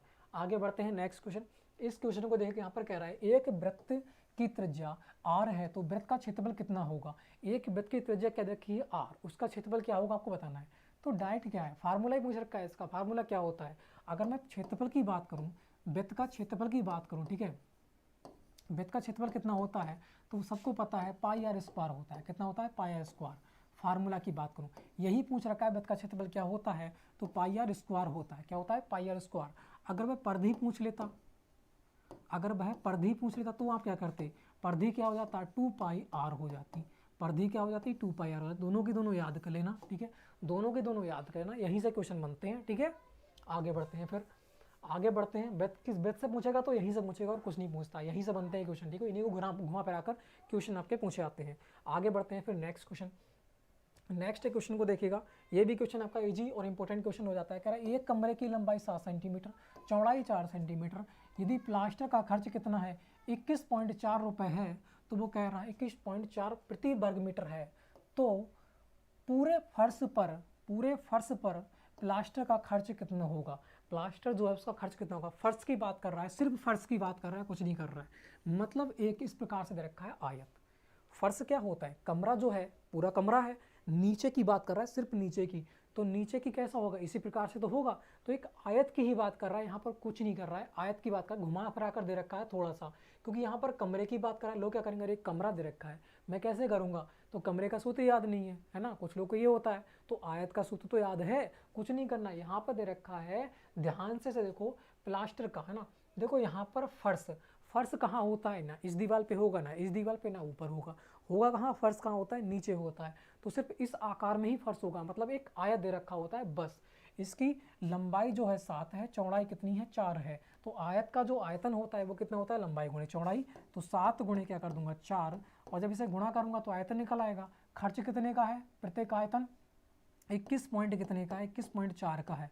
इसे सॉल्व करोगे तो आपका आंसर आ जाएगा, इसे सॉल्व करोगे तो आपका क्या हो जाएगा आंसर हो जाएगा। तो कितना हो जाएगा 7 चौक कितना हो जाएगा 28, 7 चौक 28, इसे गुणा करूंगा तो कितना हो जाएगा 8 चौक 32, यहाँ पर लिख लीजिएगा, ठीक है। 21.4 और 28 से क्या करना है, मल्टीप्लाई करना है, 7 चौक 28 से। तो कितना हो जाएगा, 8 चौक 32 के 2 आ जाएंगे, 8 चौक 32 के 2, यहाँ से लगा 3, 8 एकम 8, 9 10 11, 11 का 1, यहाँ से लगा 1, ठीक है। 8 दूनी 16 और 1 17, मल्टीप्लाई करो, 4 दूनी 8 हो गए, 2 एकम 2, ठीक है, और 2 दूनी कितना हो जाएंगे 4, करूँगा तो मेरे पास 2, 8 और 1 9, ठीक है, और 7, 8 चौक 32, 8 एकम 8, 9 10 11, ठीक है भी यार, है ना। यहाँ बात करूँ कितना हो जाएगा 9, 7 8 9 हो गया, और यहाँ पर कितना आ गया 5, तो ये 49 कुछ आ रहा है इसका तो भाई, ठीक है। तो यहाँ पर कौन सा आंसर होने वाला है, बात करूँ 5992 आ रहा है, यहाँ पर कुछ गलती है, ठीक है। यहाँ पर कुछ भी लगा सकता हूँ, ठीक है, यहाँ पर मैं कुछ भी लगा सकता हूँ, और यहाँ पर 2 होगा, ठीक है। तो ये कितना हो जाएगा 5992 आपका आंसर होगा। ऑप्शन नंबर क्या हो जाएगा, बी। यहाँ पर थोड़ी सी गलती दे रखी है, मिस्टेक है, ठीक है, थोड़ी सी मिस्टेक दे रखी है, कुछ नहीं है, ठीक है। यहाँ पर 2 होना चाहिए था, बाकी आंसर क्या है, आप शुरू के 3 अंक देख सकते हो, ठीक है। शुरू के 3 अंक यहीं पर आ रहे हैं और बाकी कहीं नहीं आ रहे हैं, तो यही आपका आंसर हो जाएगा। इजी था, कुछ नहीं करना था, एक वर्ग दे रखा है, बस एक आयत दे रखा है, आयत के अनुसार ही पूछ रखा है, वह कमरा दे रखा है थोड़ा कंफ्यूज करने के लिए, ठीक है। इजी क्वेश्चन था, हाई लेवल क्वेश्चन बिल्कुल नहीं था ये, ठीक है। अगर आयत का सूत्र होता याद आपको तो आराम से कर सकते थे। आयतन आपको पता ही होता है, आयत का आयतन क्या होता है, लंबाई गुणे चौड़ाई, बस कुछ नहीं करना है उसमें बाकी, ठीक है। आगे देखिएगा नेक्स्ट क्वेश्चन। इस क्वेश्चन को देखिएगा, अगर आपको फार्मूले याद हैं तो बिल्कुल इन क्वेश्चन को आराम से कर सकते हो, ठीक है। इस क्वेश्चन की बात करते हैं, इस क्वेश्चन को देखिएगा, यहाँ पे कह रहा है एक्स की क्यू माइनस 8y की क्यू, कह रहा है कि गुणनखंड क्या होंगे।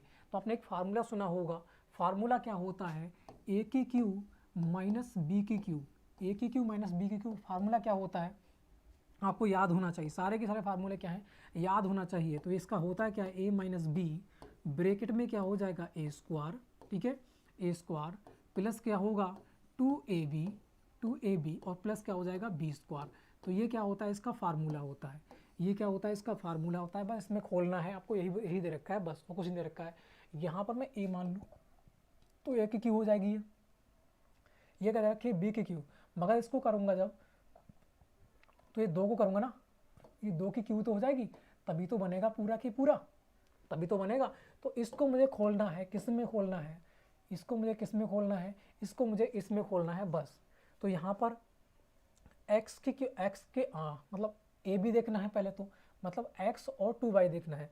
x और 2y कहाँ पर है, माइनस का, तो माइनस का यहाँ पर भी है, यहाँ पर भी है, ठीक है। यहाँ पर नहीं है, x नहीं है, तो यह तो बेसिक कैंसिल हो गया, ठीक है। यहाँ पर दे रखा है और यहाँ पर प्लस है, तो ये भी कैंसिल हो गया। बचा कौन सा, इसमें दोनों में होना चाहिए प्लस प्लस, तो यहाँ पर माइनस है तो ये भी कैंसिल, ठीक है।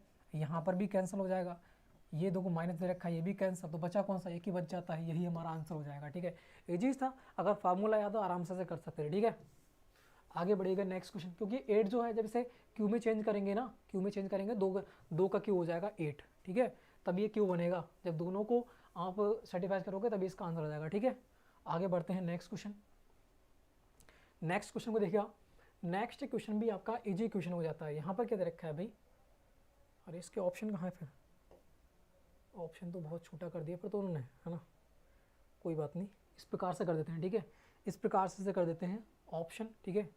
ऑप्शन यहाँ लिख देता हूँ, ठीक है। इसको देखिएगा, ए जो दे रखा है ना, ये ए जो दे रखा है वो कितना है, वो आपका हो जाएगा 45 अंश दे रखा है, ठीक है।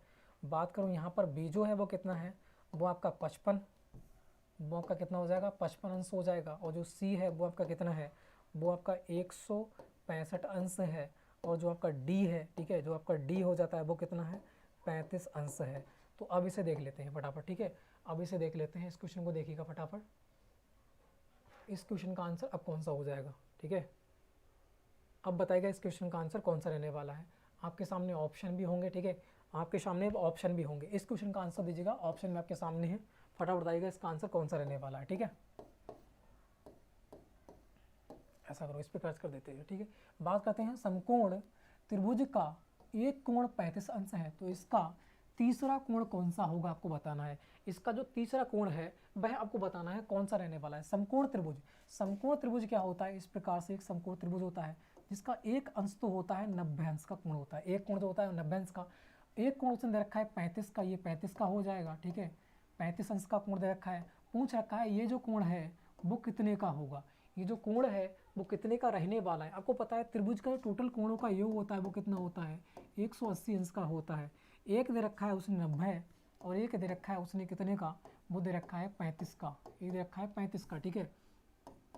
ये कितने का दे रखा है, 35 का दे रखा है। अब पूछ रहा है कि x बराबर क्या होगा। टोटल मेरे पास होता है 180, टोटल मेरे पास कितना होता है 180 अंश का होता है, ठीक है।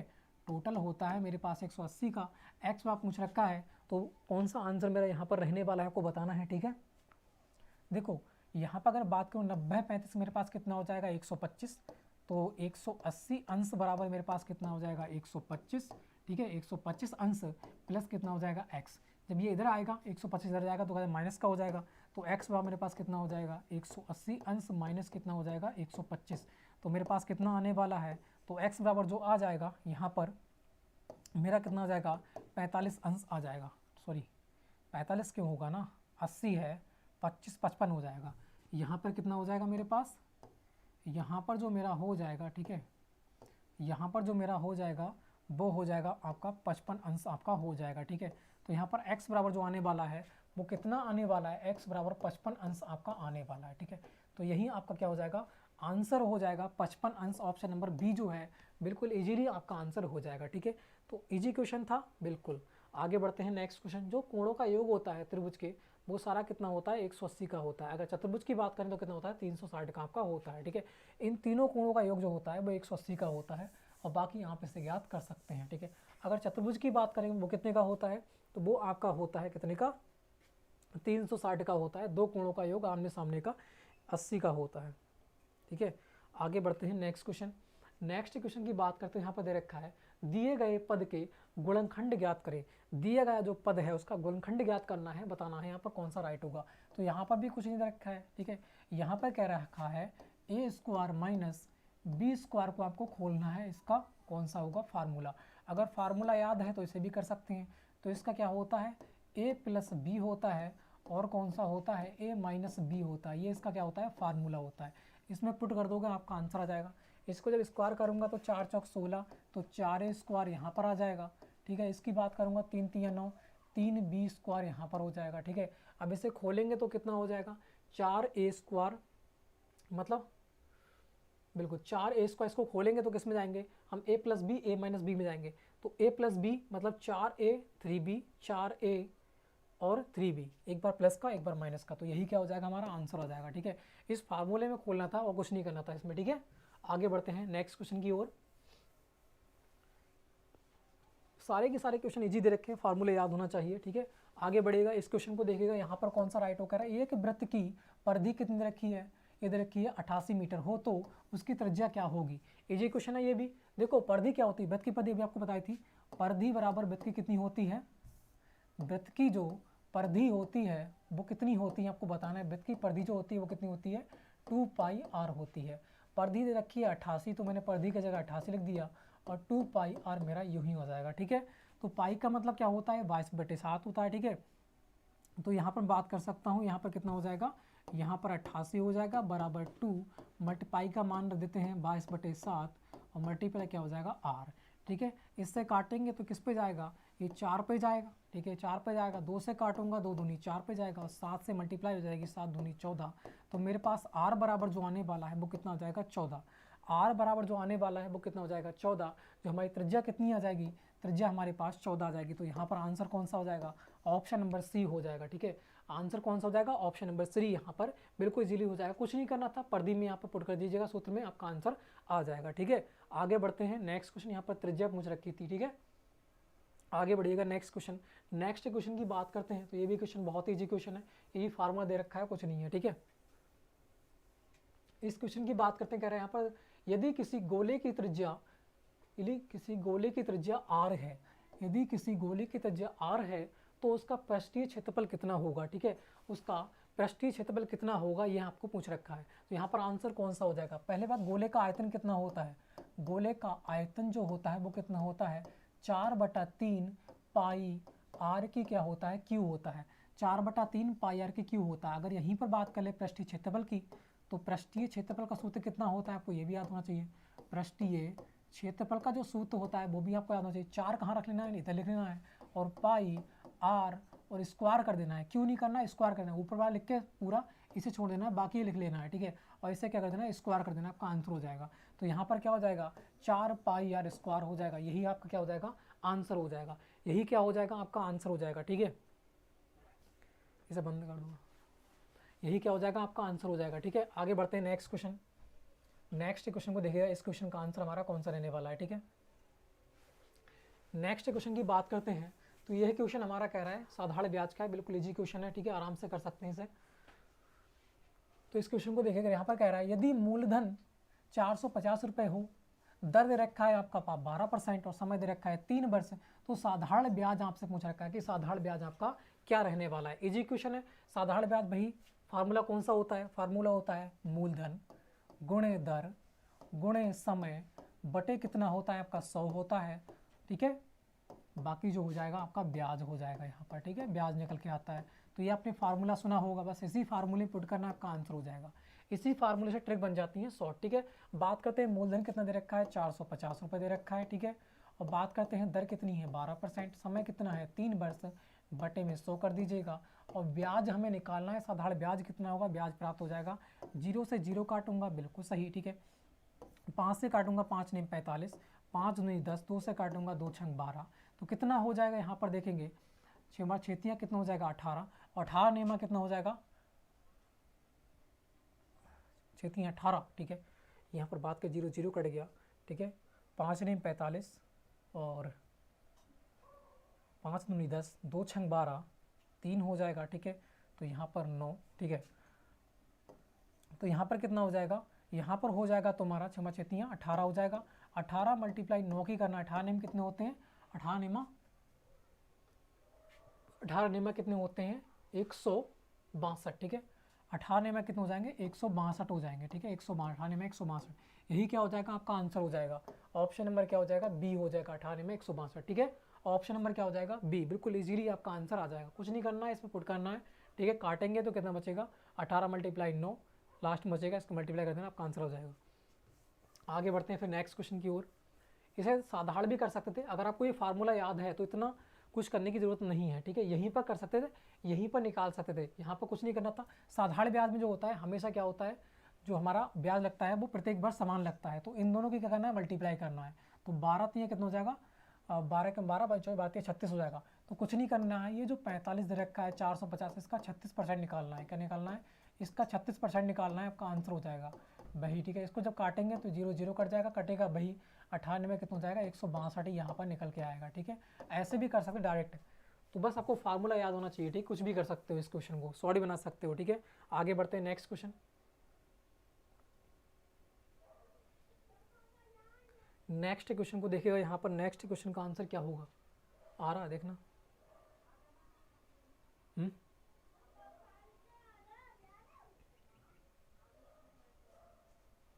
ऑप्शन नहीं आ रहा है, चलो कोई बात नहीं, देखते हैं। क्वेश्चन दे रखा है यहाँ पर, देखिएगा मैं बता दूंगा आपके लिए, ठीक है।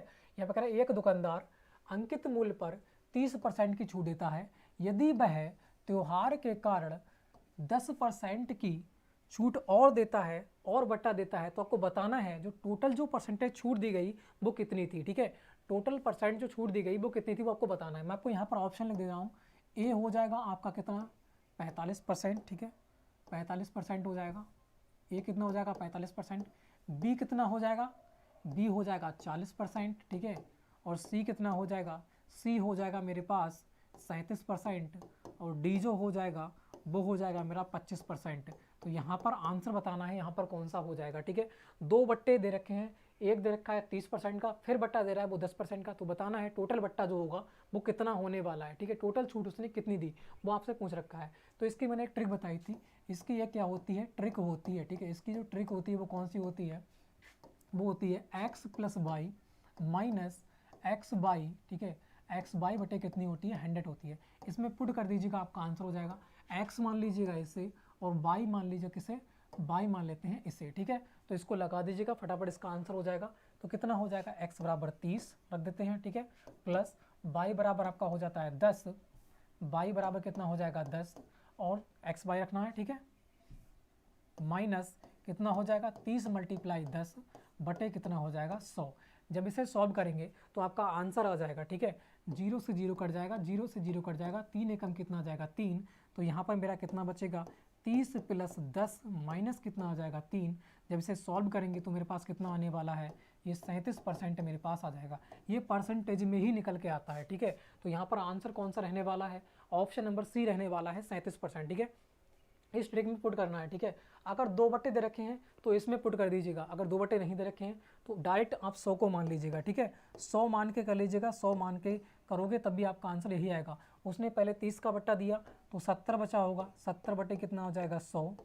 फिर कह रहा है, फिर उसने बट्टा दिया 10 का, 10 का बट्टा देगा बचेगा 90, कितना आ जाएगा 100। इसे सॉल्व करोगे जो आएगा उसमें 100 से माइनस कर देना, आपका आंसर आ जाएगा, ठीक है। ये थोड़ा लेंदी पड़ जाता है मगर ये 3 के लिए बहुत फ़ायदेमंद होता है, ठीक है। ज़्यादा दे रखे हो तो इसको फॉलो कीजिएगा, और 2 दे रखे हैं तो 2 में इसको फॉलो करो, बहुत ही क्या होगा इजीली आपका आंसर आ जाएगा इसमें, ठीक है।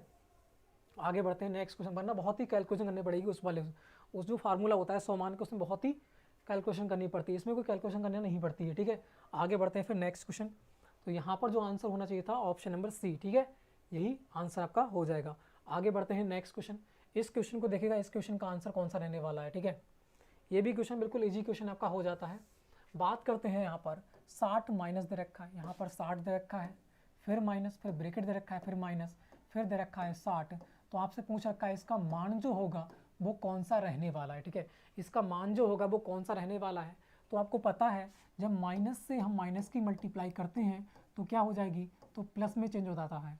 और जब प्लस को हम माइनस में मल्टीप्लाई करते हैं तो प्लस रहता है, ठीक है, सॉरी, तो क्या हो जाता है, तो माइनस हो जाता है। और प्लस को जब हम प्लस से मल्टीप्लाई करते हैं तो आपका प्लस रहता है, और माइनस को जब प्लस से मल्टीप्लाई करते हैं तो भी माइनस हो जाता है, ठीक है।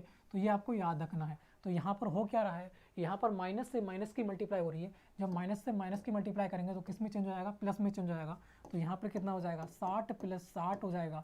तो मेरे पास कितना आने वाला है, जब इसे ऐड करूँगा तो 120 आ जाएगा, और मेरे पास आंसर कौन सा हो जाएगा, ऑप्शन नंबर डी बिल्कुल इजीली आपका आंसर हो जाता है, ठीक है भाई। तो इसको स्क्रीनशॉट लीजिएगा, ये बहुत ही इंपॉर्टेंट है आपके लिए, ठीक है। आगे बढ़ते हैं फिर नेक्स्ट क्वेश्चन की ओर। तो यहाँ से आपकी सामान्य बुद्धिमत्ता, मतलब यहाँ पर से आपकी रीजनिंग स्टार्ट हो जाती है, ठीक है।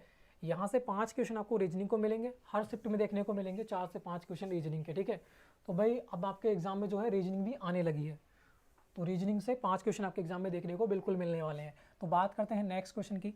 नेक्स्ट क्वेश्चन को यहाँ पर देखिएगा, नेक्स्ट क्वेश्चन का आंसर हमारा कौन सा रहने वाला है, ठीक है। तो इस क्वेश्चन की अगर मैं बात करता हूँ, यहाँ पर कह रहा है एक घड़ी में 12 बजे हैं तो दर्पण प्रतिबिंब का समय क्या होगा। तो आपको बताना है दर्पण प्रतिबिंब का समय क्या होगा। जब दर्पण प्रतिबिंब की बात करें, अगर आपको देखा हो, अगर 12 से कम दे रखा है तो 12 से कम दे रखा है तो कौन सा सूत्र फॉलो करेंगे, तो हम करेंगे 11:60 का फॉलो करेंगे, ठीक, 11:60 का फॉलो करेंगे। अगर 11:60 से ऊपर दे रखा है तो हम किसको फॉलो करेंगे, तो हम करेंगे 23:60 को फॉलो करेंगे। कैसे करेंगे, 23:60 को फॉलो करेंगे। यहाँ पर दे रखा है आपका 12 बजे, तो 12 बजे है तो हम क्या करेंगे 23:60 को फॉलो करेंगे। इसको करेंगे 23:60 को फॉलो करेंगे। जब इसमें से घटाएंगे, ठीक है, 12 बजे इसमें से घटाएंगे तो मेरे पास कितना निकल के आएगा, 12 बजे ही निकल के आएगा, ठीक है। तो दर्पण के सूत्र 2 होते हैं, इनको याद रखना, ठीक है, वेरी इंपॉर्टेंट है। तो यहाँ पर कौन सा हो जाएगा, 12 बजे हो जाएगा। यहाँ पर ऑप्शन नंबर सी जो होगा बिल्कुल राइट हो जाएगा।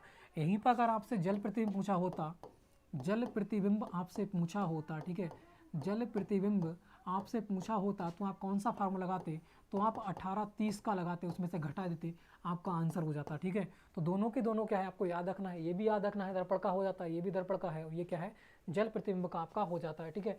तो सारे के सारे आपको याद रखना है, यहीं से क्वेश्चन पूछता है, ठीक है। आगे बढ़ते हैं नेक्स्ट क्वेश्चन की ओर। तो नेक्स्ट क्वेश्चन आपके सामने कुछ इस प्रकार से हो जाता है। इस क्वेश्चन को देखिएगा, इस क्वेश्चन का आंसर हमारा कौन सा रहने वाला है। तो यहाँ पर कह रहा है निम्न में से भिन्न संख्या चुनिएगा, ठीक है, निम्नलिखित में से भिन्न संख्या चुनना है। यहाँ पर कौन सा राइट होने वाली है भिन्न संख्या, इन सब में से 3 में से एक भिन्न है, उसको बताना है कौन सी हो जाएगी। तो यहाँ पर बात करते हैं √2, फिर कह रहा है √3, फिर कह रहा है यहाँ पर दे रखा है √7/2 दे रखा है, फिर यहाँ पर दे रखा है √4।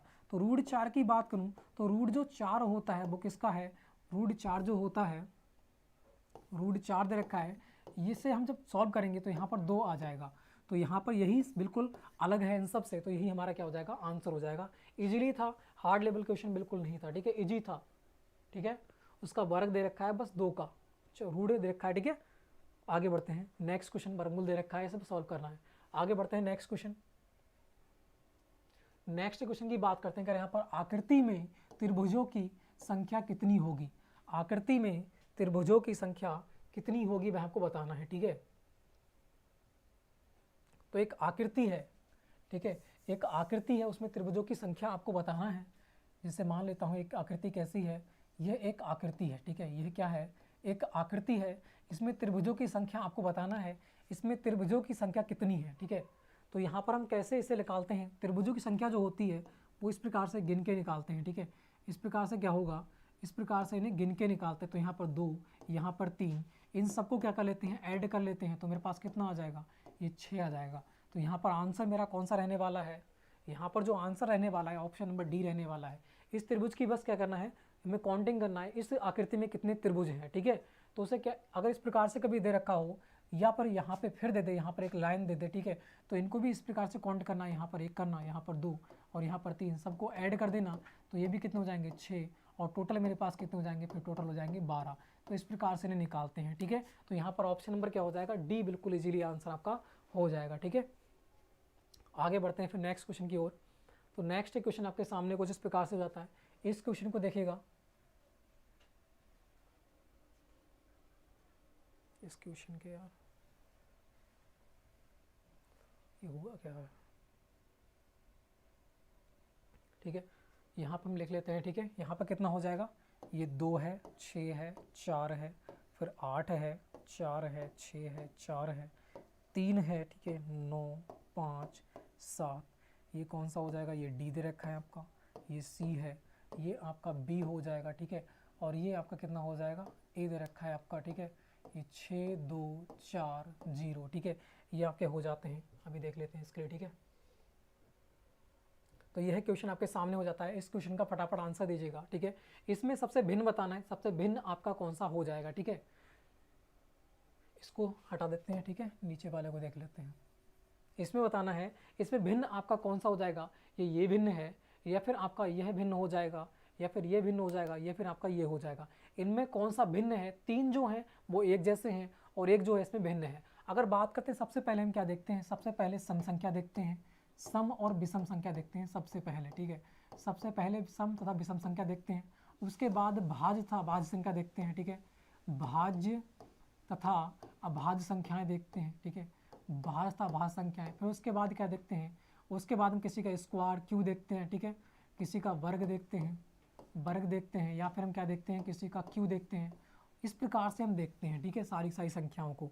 तो यहाँ पर हमें देखें तो पहले हम सम तथा विषम संख्याओं की बात करेंगे। ये क्या है, एक सम संख्या है, बिल्कुल सही, ये भी एक सम संख्या है, ये भी एक सम संख्या है, मगर इसकी बात करते हैं, यह एक विषम संख्या हो जाती है। तो यही क्या है, बिल्कुल सबसे अलग है। तो यहाँ पर हमारा पहला ही जो कॉन्सेप्ट है यहाँ पर फॉलो हो जाता है, तो यही हमारा क्या हो जाएगा, आंसर हो जाएगा, ठीक है। अगर हमारे ये एक 2 होती विषम संख्या है, 2 होती सम संख्या है, तो हम भाज्य अभाज्य संख्याओं को देखते हैं, ठीक है। तो इस प्रकार से हमें फॉलो करना था इसमें। तो यहाँ पर ऑप्शन नंबर क्या हो जाएगा, डी हो जाएगा इजीली, ठीक है। आगे बढ़ते हैं फिर नेक्स्ट क्वेश्चन, और हमारा लास्ट ही क्वेश्चन हो जाता है यहाँ पर, ठीक है। और हमारा कौन सा हो जाता है, ये लास्ट एक क्वेश्चन आता है। तो यहाँ पर भी आपको बताना है, उस विकल्प का चयन करें जो अन्य 3 से भिन्न होता है, ठीक है। तो यहाँ पर कौन सा राइट होगा, दूरी होगी, प्रकाश होगा, या बल्ब होगा, या फिर विद्युत होगी। तो यहाँ पर कौन सा राइट आंसर आपका रहने वाला है, ठीक है। तो यहाँ पर बताइएगा, दूरी, प्रकाश, बल्ब, या फिर आपका विद्युत हो जाता है, ठीक है। तो बात करें, ये आपका बल्ब है, ये प्रकाश है, और ये विद्युत है, ये एक ही उपकर चलने वाले हैं, ठीक है। देखो, विद्युत होगी तो बल्ब जलेगा, और बल्ब क्या देगा, प्रकाश देगा, तो रिलेटेड हो जाते हैं सारे के सारे। मगर दूरी जो है वो सबसे अलग है, तो दूरी क्या हो जाएगी, यहाँ पर बिल्कुल अलग हो जाएगी, ठीक है। तो यहाँ पर क्या होते हैं, आपके 50 क्वेश्चन क्या होते हैं, कंप्लीट हो जाते हैं। और फटाफट आपका क्या है, कमेंट बॉक्स में सारा स्कोर लिख देना है कि कितना स्कोर आपका आज रहा है, ठीक है फ्रेंड्स। तो फ्रेंड्स, आपके 50 क्वेश्चन यहाँ पर क्या होते हैं, कंप्लीट होते हैं। तो आज का जो प्रैक्टिस सेट था वो हमारा 5 था, कल हम देखेंगे 6 का, ठीक है। तो फ्रेंड्स, सभी के लिए कमेंट बॉक्स में क्या है, सभी को लिख देना है, ठीक, कितने आपके क्वेश्चन राइट हुए हैं। अगर आपके 30 प्लस क्वेश्चन आपके राइट हुए हैं तो बहुत ही अच्छा स्कोर है। अगर आपके 35 प्लस क्वेश्चन हुए हैं तो आपका बहुत ही अच्छा स्कोर है। अगर 45 हो गए हैं तो ठीक है, बहुत ही नंबर 1 पे हो 40 से 45 वाले, ठीक है। तो फ्रेंड्स अभी के लिए जय हिंद, जय भारत।